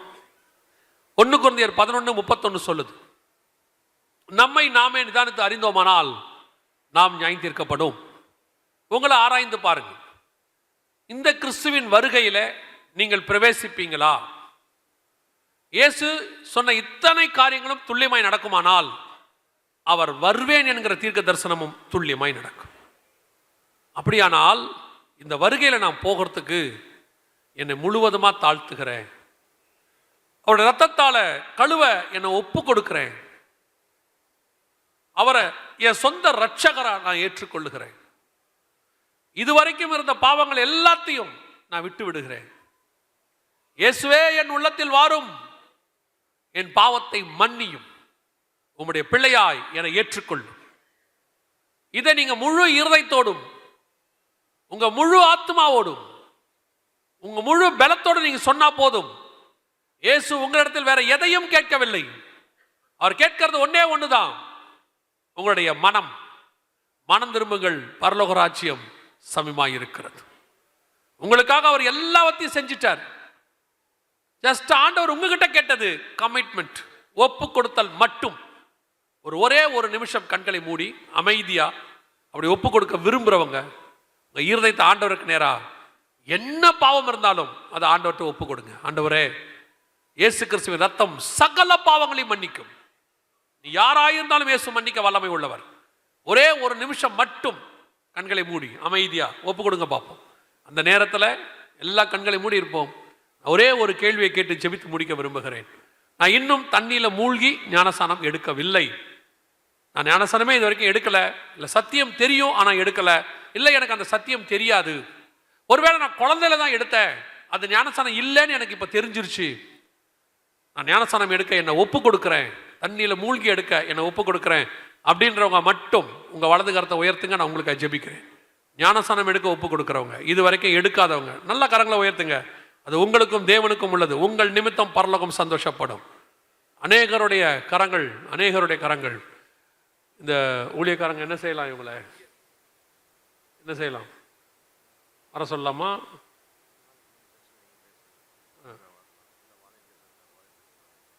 சரி, கரங்களை உயர்த்தி இருக்கிறவர்கள் வாலண்டியர்ஸ் உங்களை சந்திப்பாங்க, அங்கே இருப்பாங்க. அவங்கக்கிட்ட உங்களுடைய காரியங்களை ஒப்பு கொடுங்க. ஒருவேளை நல்ல ஞானசாரம் கொடுப்பாங்க, எங்கள் சர்ச்சில் தண்ணியில் மூழ்கி கொடுப்பாங்கன்றவங்க அங்கே போய் எடுத்துக்கோங்க. உங்கள் சர்ச்சுக்கே போயிடுங்க திருப்பி.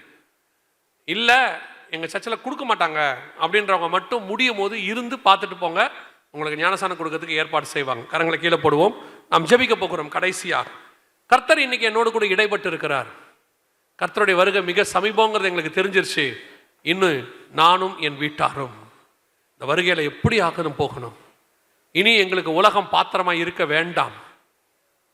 நாங்கள் என்னதான் உலகத்துக்குள்ள இருந்தாலும் எங்களுடைய எண்ணம் ஏக்கம் எல்லாம் இயேசுவை சந்திப்பது, அவரோடு கூட மர்மமாகி பரலோகத்துக்கு போகுது. இனி நாங்கள் அதுக்காக காத்திருக்க போகிறோம். அந்த இமை பொழுது நாங்கள் தவற விட விரும்பலை. அந்த கடைசி நிமிஷத்தை நாங்கள் எப்படியாவது அவர் கூட போகணும் அப்படின்னு சொல்லி தீர்மானம் எடுக்கிறவங்க எல்லாம் கரங்களை ஆண்டவருக்கு நேராக உயர்த்தி, ஆண்டவரே நீர் வரும் பொழுது சந்திக்கிற கூட்டத்தில் நாங்கள் இருக்க வேண்டும். ஒப்பு கொடுத்து ஜெபம் பண்ணுங்க. இந்த ஜெபத்தை கர்த்தர் கனப்படுத்துவார். உங்க வாயின் அறிக்கையை கர்த்தர் கனப்படுத்துவார். உங்க ஜெபத்துக்கு ஒரு பதில் வரும். இயேசு வரும்போது உங்களையும் உங்கள் குடும்பத்தையும் கர்த்தர் தம்மோடு கூட எடுத்துக்கொண்டு போவார். சர்வ வல்லமையுள்ள எங்கள் தகப்பனே, இந்த முதலாம் நாளுக்காக உமக்கு நன்றி. கிருபையுள்ள கரத்தில் எங்களை தாழ்த்துகிறோம். ஞானஸ்தானத்துக்கு ஒப்பு கொடுத்த பிள்ளைகளுக்காய் ஸ்தோத்திரம். சீக்கிரம் ஞானஸ்தானம் எடுக்க கர்த்தர் கிருபை தருவீராக. விசேஷமாய் கரங்களை உயர்த்தி ஜெபித்துக் கொண்டிருக்கிற ஒவ்வொருத்தருக்காய் நாங்கள் ஜெபிக்கிறோம். நீர் வரும் பொழுது இந்த கூட்டம் அப்படியே உம்முடைய வருகையிலும் காணப்பட கர்த்தர் கிருபை தருவீராக. மகிமையின் தேவன் வெளிப்படும் போது நாங்கள் மறுரூபமாகி மத்திய ஆகாயத்தில் உம்மை சந்திக்க கர்த்தர் எங்களுக்கு கிருபை தருவீராக. அது வரைக்கும் எல்லாவித பாதுகாவலோடு கர்த்தர் எங்களை பாதுகாத்துக் கொள்வீராக. இவர்களுக்கு விரோதமாய் உருவாக்கப்படுகிற ஆயுதங்கள் வாய்க்காதே போவதாக. உலகமோ உலகத்துக்கு உண்டானவைகளை இவளை இழுக்காதபடி கர்த்தர் வேலி அடைத்து பாதுகாத்துக் கொள்வீராக. மகிமையுள்ள கரத்தில் எங்களை தாழ்த்துகிறோம். எங்கள் ஆண்டவர் இயேசு கிறிஸ்துவின் நாமத்தில் ஒப்பு கொடுத்து ஜெபிக்கிறோம். ஜீவனுள்ள நல்ல பிதாவே.